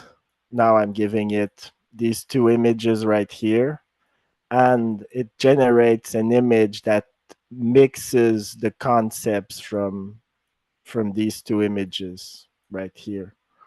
So it takes, you see, it takes concepts from both these images and generates yeah. Well, yeah. Like I don't know exactly how many people are using ComfyUI, but there are a lot of people. It's a lot of them, like it's mainly used as a backend for a lot of online services that use Stable Diffusion, use ComfyUI as part of their backend. Some people use it for as an experimental tool to experiment with new things, since it's easy to write custom nodes or extensions to it, and so you'll so if you're if you're in the diffusion space, you're probably going to be very familiar with it. So yeah. Oh, and by the way, this is running on my own computer, so, and you can all these workflows use freely available models, so you can download you can go on you can just Google ComfyUI, download it, and then start doing these workflows if you want.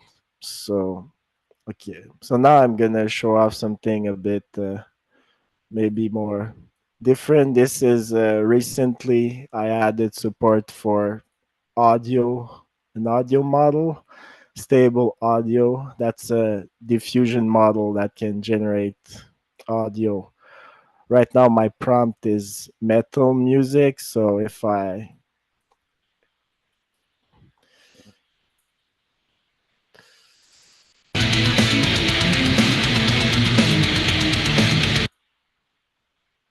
yeah, so I don't know if you heard that, but It that came was through. Yeah. okay. Good. Well, that was what was generated here. If I try something like if I try electronic music, for example, yeah. But what you see is that the workflow is very similar to the other workflow because it's also the same type of diffusion model. It's just this one produces music instead of images.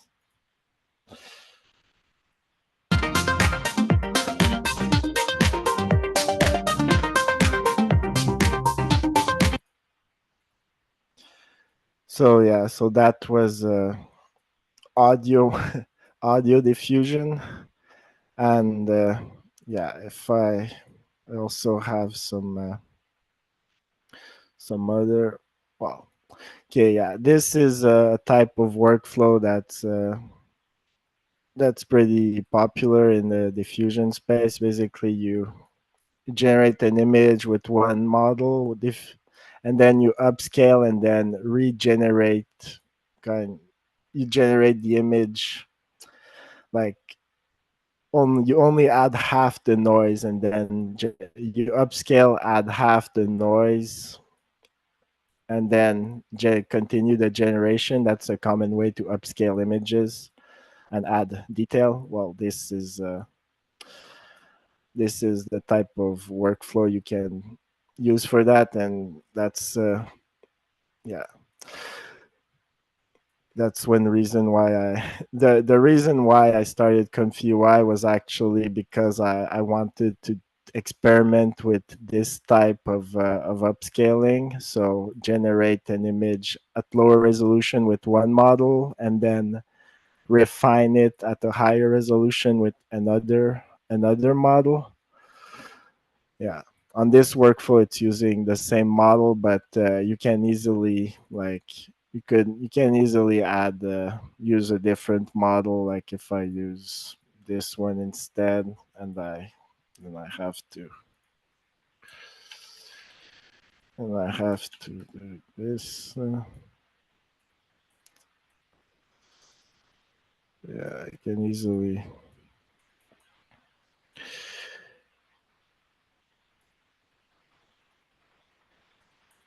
Yeah. So now you can see it. Yeah, it added a lot of detail to the image, but also made it slightly different. So, yeah. So yeah, if anyone has any questions, feel free to ask them, or I can continue. Okay. You have one new question. Yeah. Okay. So yeah, ComfyUI doesn't really. It's mainly used for. It doesn't really handle the part of hosting models at scale.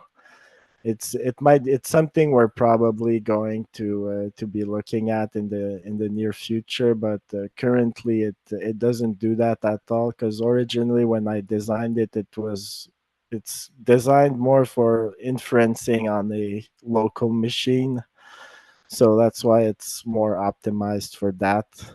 but uh, but there are some people that use it at scale. What they do is they launch multiple ComfyUI instances on a bunch of servers, and then have some software that sends work to each of them. So yeah.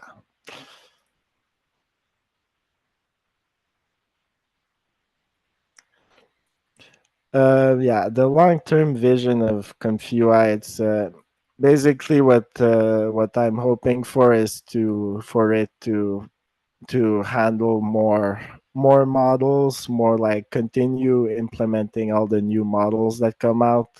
Like every time there's a new state-of-the-art model, state-of-the-art diffusion model that's open source, I'm gonna implement it in ComfyUI. And yeah, the ComfyUI was never like ComfyUI itself was always kind of my project. It was never actually a part of Stability. That's why it was under my GitHub account. Like they hired at Stability. They hired me at Stability because of ComfyUI, but at least yeah, they yeah, that's but it was never actually, it always stayed like my project. So yeah. And I think yeah, the reason well, and I think it's going to be, at least right now, it's going to be better off to be separated completely from Stability. I think there's going to be more work on it in this new organization. So yeah. Okay.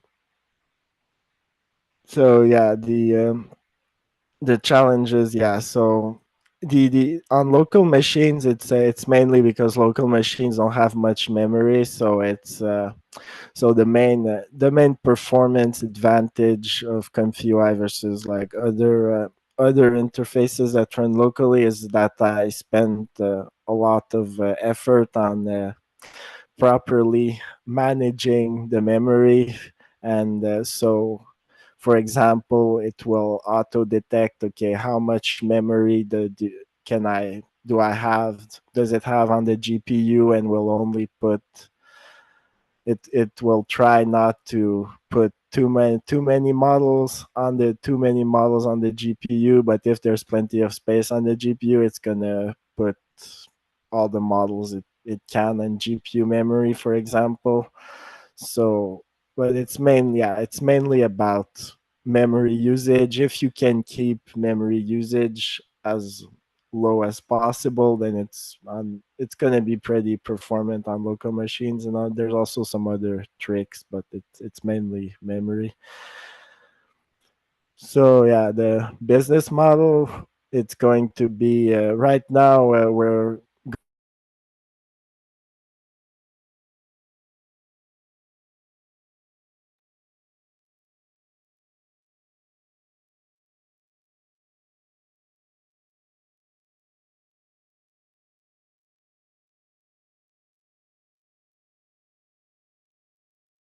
Oh, you came back. Yeah, so sorry Cut out. about that live demos, but yeah. So where was I? I would just repeat. I think you were answering the last question. It just cut out for a while. Oh, okay. Yeah, my well, some yeah. So yeah, I don't see the last question anymore, but I can repeat it for you. What kind of business yeah. model will help an Oh open yeah, the project? business model. Okay, business it's gonna be right now towards potentially offering enterprise support, and so yeah, if if a company wants a special like real support and not just Git support from GitHub issues or uh, or from the Discord chat, then they can maybe they can pay for that, and or if they want some kind of special feature, maybe that yeah, maybe they can pay for that too. It's more in that direction we're leaning, but we'll see. We'll see what happens. Like if we see an opportunity, then we'll take it. So yeah. Great. All right. Thank you so much. Let me get my video back on. Did you have any last comments or things you wanted to share before we move into the open panel? No, it's well, there's one last question. Yeah, we don't have any plans to launch APIs at the moment. So, and I don't think, I think we're, yeah, right now we're focused on improving the software itself. So, yeah. Perfect. Thanks so much for all the questions, everyone. I am going to bring Tim Chen to the screen. He's our GP as introduced earlier, and he can provide some background on himself as well, but he'll be leading our open panel, so I'll bring all the other speakers to the screen also. One moment.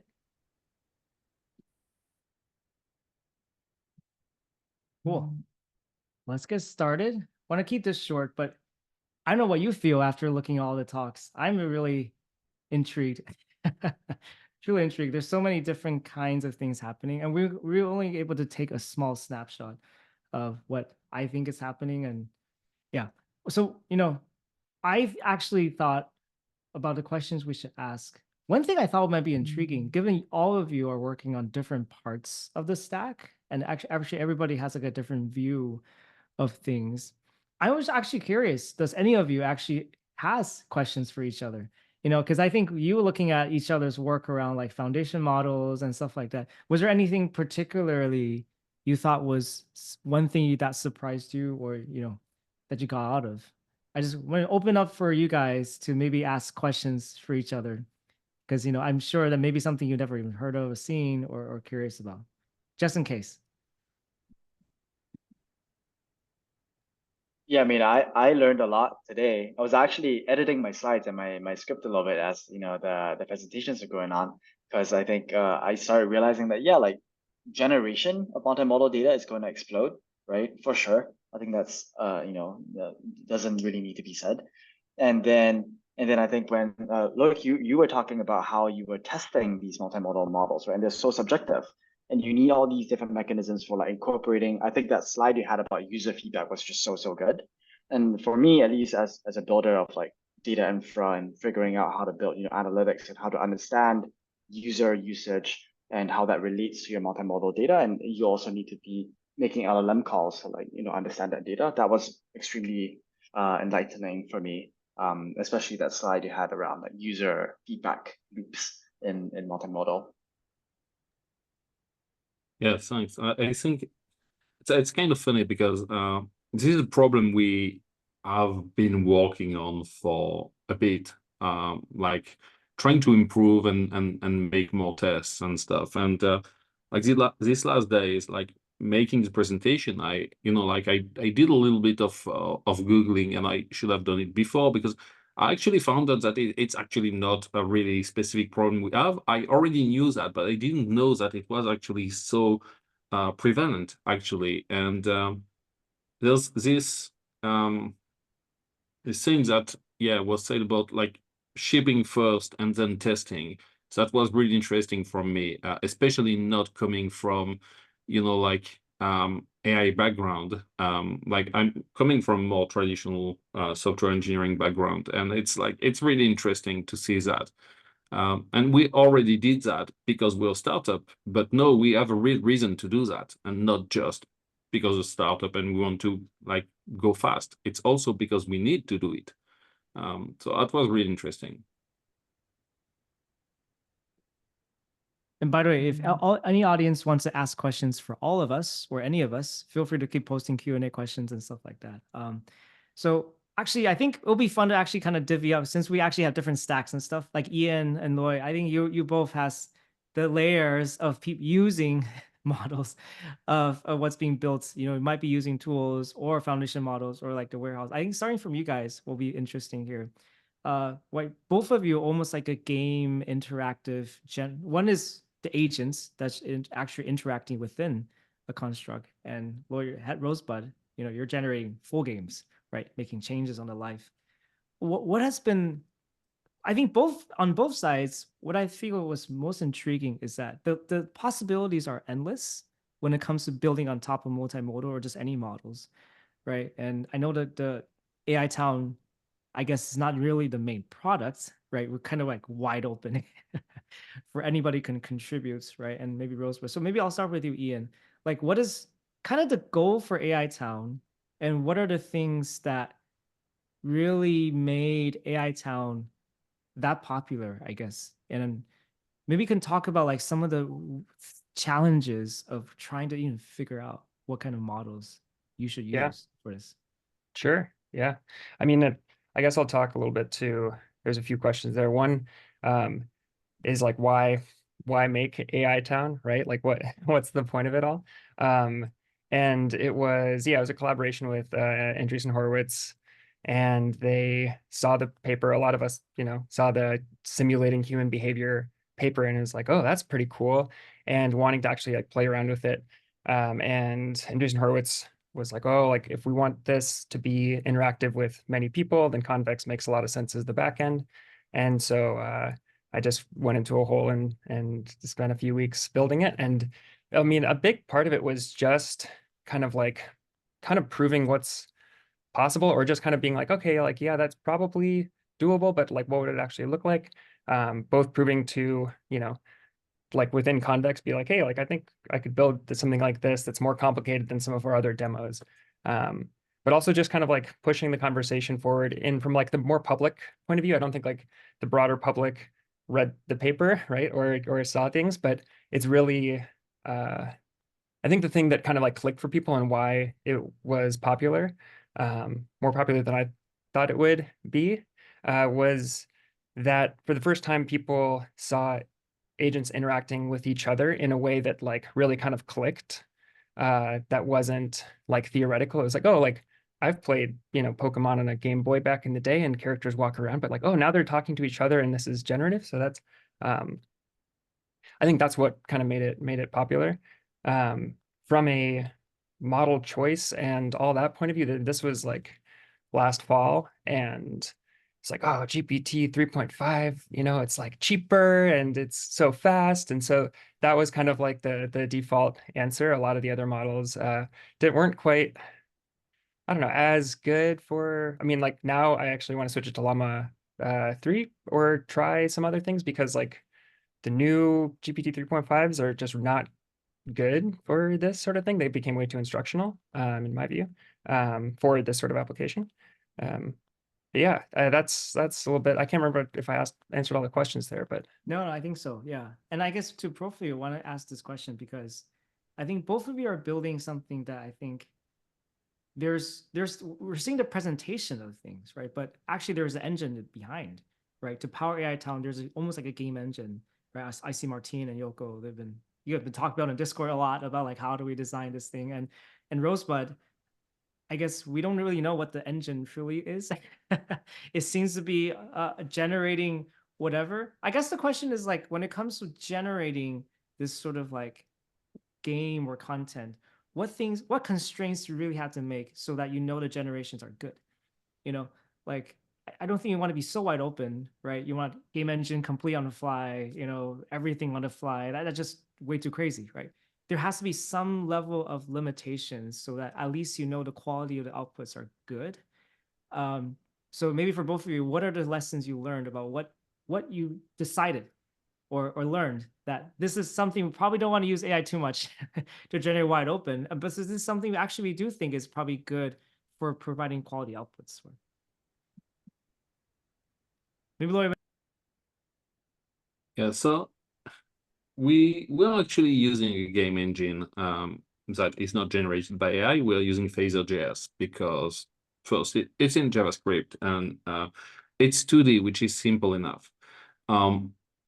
We did actually have some more complex templates. We had 3D and we had a voxel one. We still have them, but a little bit hidden. Main issue is that it's way more difficult to make the LLM understand that what you want. What we found out is like in 2D, it works pretty well. Like even localization, like spatial understanding of the LLM is quite good. In 3D, it becomes terrible. Like it's really, really more difficult, and that would have forced us to have some kind of editor, and we don't really want that. We really want everything through a chat, through a discussion UI. So that's for one. And one of the other things is that we didn't want really to depend on a specific game engine. So we have not really built anything on top of it, but we're starting to do it because we actually realize that there are some things that we can't really we can't really ask the AI to create. If we want multiplayer, we have to provide some kind of multiplayer feature. If it's not provided by Phaser.js, then we have to provide it somehow. And some of the stuff that we're working on is not letting our users start from scratch. So if they can start with components, that's better. If they can actually glue the components together, that's better. But we don't really want to do all of that job to really create a custom game engine, because that would be a huge undertaking. So we're really slowly building the building blocks so that people can actually create these components and share them together. Yeah, I very much agree with all of that. It's like, and I think that the answer kind of will evolve over time as models get better at different tasks, right? And it's like, what do we trust them with? We're like, okay, we mostly trust them with JSON now. Like if you do all these different ways of trying to control it, but kind of picking models and what they're good at within those domains, like chat-based models, like, you know, AI Town, a lot of the AI is only about generating the chat, and the control of like, you know, how to route a character from one side of the map to another was, you know, like a little route finding algorithm that I wrote in code because I, you know, and maybe, you know, Copilot helped me write it, right? But there was a human in the loop kind of like writing that code. It wasn't kind of on the fly. But yeah, but as models kind of evolve, it's like, oh, like then there was function calling, and there was, you know, like these different kind of ways of working with models, and you can kind of using embeddings to kind of decide which model to use for different tasks. But yeah, ultimately constraining like what is the failure domain? What am I trusting the model to do? And when the model doesn't do something that I expect, how do I recover from that in a way that is like has some sane defaults or has something? Because ultimately, I mean, a lot of applications like the user, you know, will benefit from a cool AI generated response, and they're mostly using it to get a task done. And so if like the LLMs failing, like don't have that get in the way of whatever they're trying to do. Give them a reasonable, you know, like hard-coded response if you have to. This is why I like Comfy actually, in some sense, is like let the AI do what it's good at and let the humans orchestrate it and do what they're good at. And it's like, you know, I don't know how well AI would do at LLMs would do at synthesizing Comfy pipelines, right? But definitely the diffusion model does its job well, and then the human can kind of like compose it. And I think that's a really interesting paradigm. Yeah, it's also interesting to me how like, traditional software is really good at like the bits and bytes kind of data, right? Like JSONs, it's pretty good at that, like strings. But then now when you go to multimodal data, it's actually kind of almost like a fundamentally human thing. Like you can't just generate a bunch of pixels and have that make sense, right? It's just like a very human element to it. And it's just interesting how, software now can evolve to a point where, yeah, where exactly do we draw that line between like what systems interact with what kind of data? Whether it's a human system or LLM system or a traditional software system, those lines are getting really blurred. And I don't really know where to draw that line, just like pretty cool. Yeah. Ian, I think you have a live question. Is AI Town ready for production? Any examples in the real world? Yeah, there's been a few popular clones of it. There's one that's called AI Reality TV that I think has venture funding and is just running AI Town, but I've worked with them about kind of like scaling it. There's a bunch of to-dos in the code about various places like, hey, by the way, we just did the quick thing here, but you could really memoize this, or you could, do any number of optimizations. I'd say it depends on what your goal is. If your goal is to have a multi-agent system that is like solving problems in a specific domain or something like that is not a game, that is not centered around frames or people moving around, then your architecture starts looking a little bit different, right? It's like maybe you don't have a constant running game engine, you're more event driven, and those events kick off various chains of reasoning between agents. But yeah, we've been running it in production. There's been a few projects that have been running. I don't know, I think like maybe hundreds of agents is the limit, maybe 100 agents or so. Then you have to subdivide the world and do some other kind of like things you do for kind of game design, so that you can limit the scope of how much is being done for every frame. But yeah, it's open source and you can now run it locally on your laptop. There's a bunch of really low hanging fruit if people want to contribute to it, like see old memories, be able to edit memories, be able to bring your own. I want to make a version where when you join, you can like run an LLM in your browser and you can basically like introduce your own character into the world and it will walk around and you can edit its behavior as like a little digi-ent sort of call out. But yeah. That's cool. Yeah, I guess also to remind folks, yeah, AI Town is open source, Daft is open source, Comfy is fully open source. Yeah, so it's actually quite cool that there's so many options for folks to actually leverage all open source toolings as well. Hey Jay, so I think wanted to ask you too that you'll provide more like a data warehouse for multimodal, and we know your presentation is all about like what you can do and the data types you can use it for. Is there any like examples of people building stuff on top of Daft you want to highlight? Like what are kind of like some large scale enough data warehouse stuff that people are using it for? Let's talk about the enterprise, right? Like where do they, I feel like a lot of the multimodal use cases we see are very consumer facing, like, consumers building games, consumers, like generating videos. But the interesting thing is we've been digging a lot into the enterprise use cases. And as it turns out, the enterprises do collect a lot of data about us. Like every call you make to a bank, right? Every time you scan a driver license and send it to a bank, like they collect all of that. It's all just sitting there. And the interesting thing is that the first thing they tell us is, hey, we can't use this because there might be private information in it, and we can't like let any developer touch it. Right. So there's that first barrier. How do you even look at multimodal data, which is traditionally this black box JPEG that you can't like look into at all, right? And that's something that I think LLMs can really help with. And then of course there are all these concerns around, yeah, we can't send this data over to OpenAI. No way. Like we need to run it in our own, data centers. There's all of that. So it's a very different world. And this stuff is extremely large scale. They have a ton of multimodal data, whether that's PDFs or images or like even just like emails, HTML. These are all I would actually probably put them under the bucket of multimodal. And working with these things at a large scale is extremely challenging. And there's just no good way of doing it right now. And so that's something that we're looking to solve. Everyone just dumps it into S3 and lumps a bunch of like permissions on top of it. Can't touch this until it's been processed. So yeah. Cool. Well, I think want to also ask as Paras, you're building at the most lower end of the stack here. You're actually training a video generation foundation model. I guess what's the most, there's so many models being built today that has more and more like multimodal capabilities, and there's a video generation models. We seem to see more of those come out. Like I think Microsoft just put out one called Florence even just recently, right? There's like more of these smaller, some are larger. What are your considerations when it comes to like building your own model, right? Because we saw the Rexel team doing more like an on-device smaller one for some use cases. Sounds like Genmo is more like a large video generation model.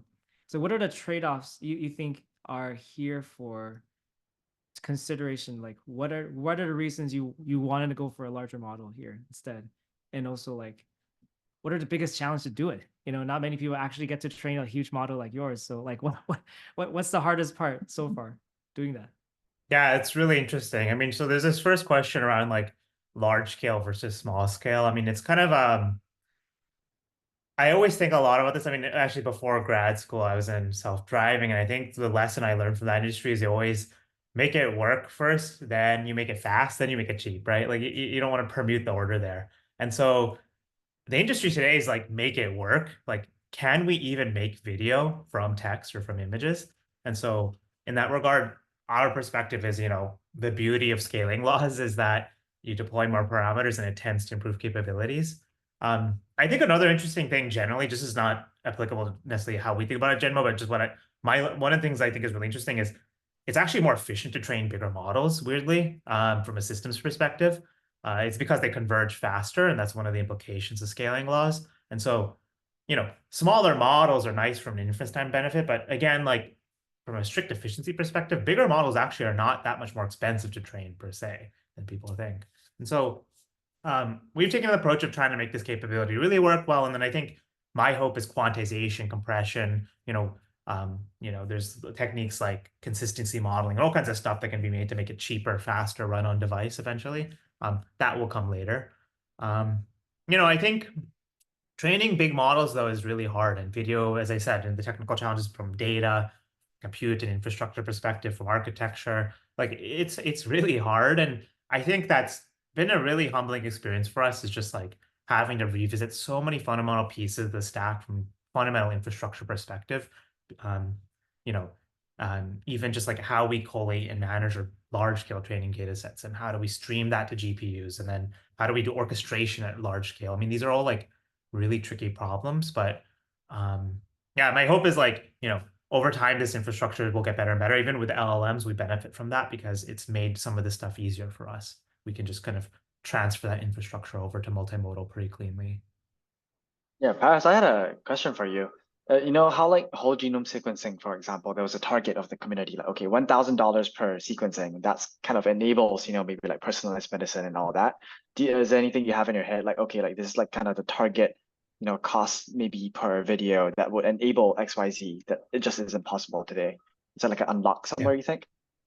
I mean, first, I think video today costs so much to produce. So it's just like from that perspective, like we talk to customers who are like, well, I mean, they literally, for product marketing for like e-commerce or something, they'll literally spend like, $200 per second of video for like a short video clip. And so they're like, well, if you did this for $1, it would be enormously enabling. And well, I think in the limit, right, it's like, how do we achieve really low cost for video creation? How do we make creation as seamless as consumption, right? That's going to close this gap. And that's like, I think the marginal cost will approach zero over time, literally, because I think like we see that with LLMs. First of all, as inference costs drop so much, like the drop. I think when I remember when Mixtral came out, like the cost dropped like 12, like something like 5x within a week, right? And so I think that will happen to video. Today it's like, I think everybody's kind of in this space of like, let's say double-digit cents per video, and that's relatively where people are. And it's hard to make a business model work if you're like at like dollars per video, because like the tech is early. I think the cost will drop, and they'll continue to drop quickly though. And that just something I just see happening with LLMs is like you can't beat them almost, like OpenAI and their most recent pricing, and they just keep cutting it, right? And so to me, I mean, that's something I hope happens to video pretty quickly as well. Cool. So want to keep this short. So one last question from all of you. What is the one single thing you're most excited when it comes to multimodal stuff? Like it could be a research, it could be a product, it could be whatever. Just one thing you feel like everybody may not be obvious yet, or even better, but whatever your single thing you're most excited about. So maybe Paras, you start first. We'll go backwards. Yeah, I'm really excited to see like conversational real-time agents come to the market. I mean, just separately from video, obviously, but just I think GPT-4o was like the tip of the iceberg, but like I'm really excited to have these agents kind of go and book doctor's appointments and all kinds of stuff for me on my behalf. Like I don't know. Are we like 6 months or 2 years from that or 5 years? I don't know, but like I don't know. I think that would be super cool. Let's go, Jay. It's your turn. Oh yeah, I'm really excited. I think about like privacy preserving kind of semantics around models. Like how do we run these multimodal models in a privacy preserving way? Because I think for multimodal is actually way more important and way harder than something like text-based data, right? We have like SSNs or like credit cards, but with like a multimodal image, like what do you do? And so yeah, I think that's going to be a super interesting field of work in the next few months. Yeah, Loic, anything you're most excited about? Yeah, I'm definitely excited about, like how generative AI is going to remove technical barriers for everyone to be able to be more creative. I've seen that quite a lot by looking people creating games. Like Roblox did that, but I do believe that can be done way easier. Like videos is really exciting. Like what would be really mind-blowing is real-time videos you can interact with. Like this is actually a game that you're totally immersed in. That would be something to really see. I guess Ian. Yeah. I think I'm excited to see what happens when like the design and the product kind of aspects kind of catch up with the technology. I think right now, like you see so much like really exciting stuff coming out of different like research projects and things like that. But applications are still, it seems like they're like stapling AI onto the sides of their brains, trying to figure out how to use it. And like, we'll just throw chat somewhere in our app. So, I don't know, so everyone else is doing it.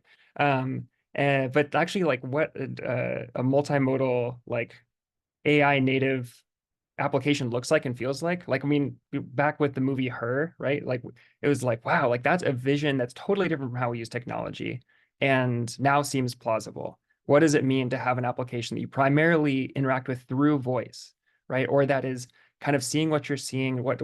How does that change applications we build for the elderly or people who are kind of like not using technology in the way that we expect them to? And just the same way that like touch screens and things like that, like kids who grew up with that just were so comfortable and like that was their default expectation of how to use technology. And we were stuck in the like typewriter, like, but of course you want a keyboard mode. Like what happens when people start kind of expecting certain things and when kind of like the best, I don't know, production designers, like the best architects are kind of like using things and having expectations around the way that they can use multimodal AI in order to kind of build experiences that are actually like connecting with a lot of the world who isn't seeing what's happening in the forefront of the AI space right now.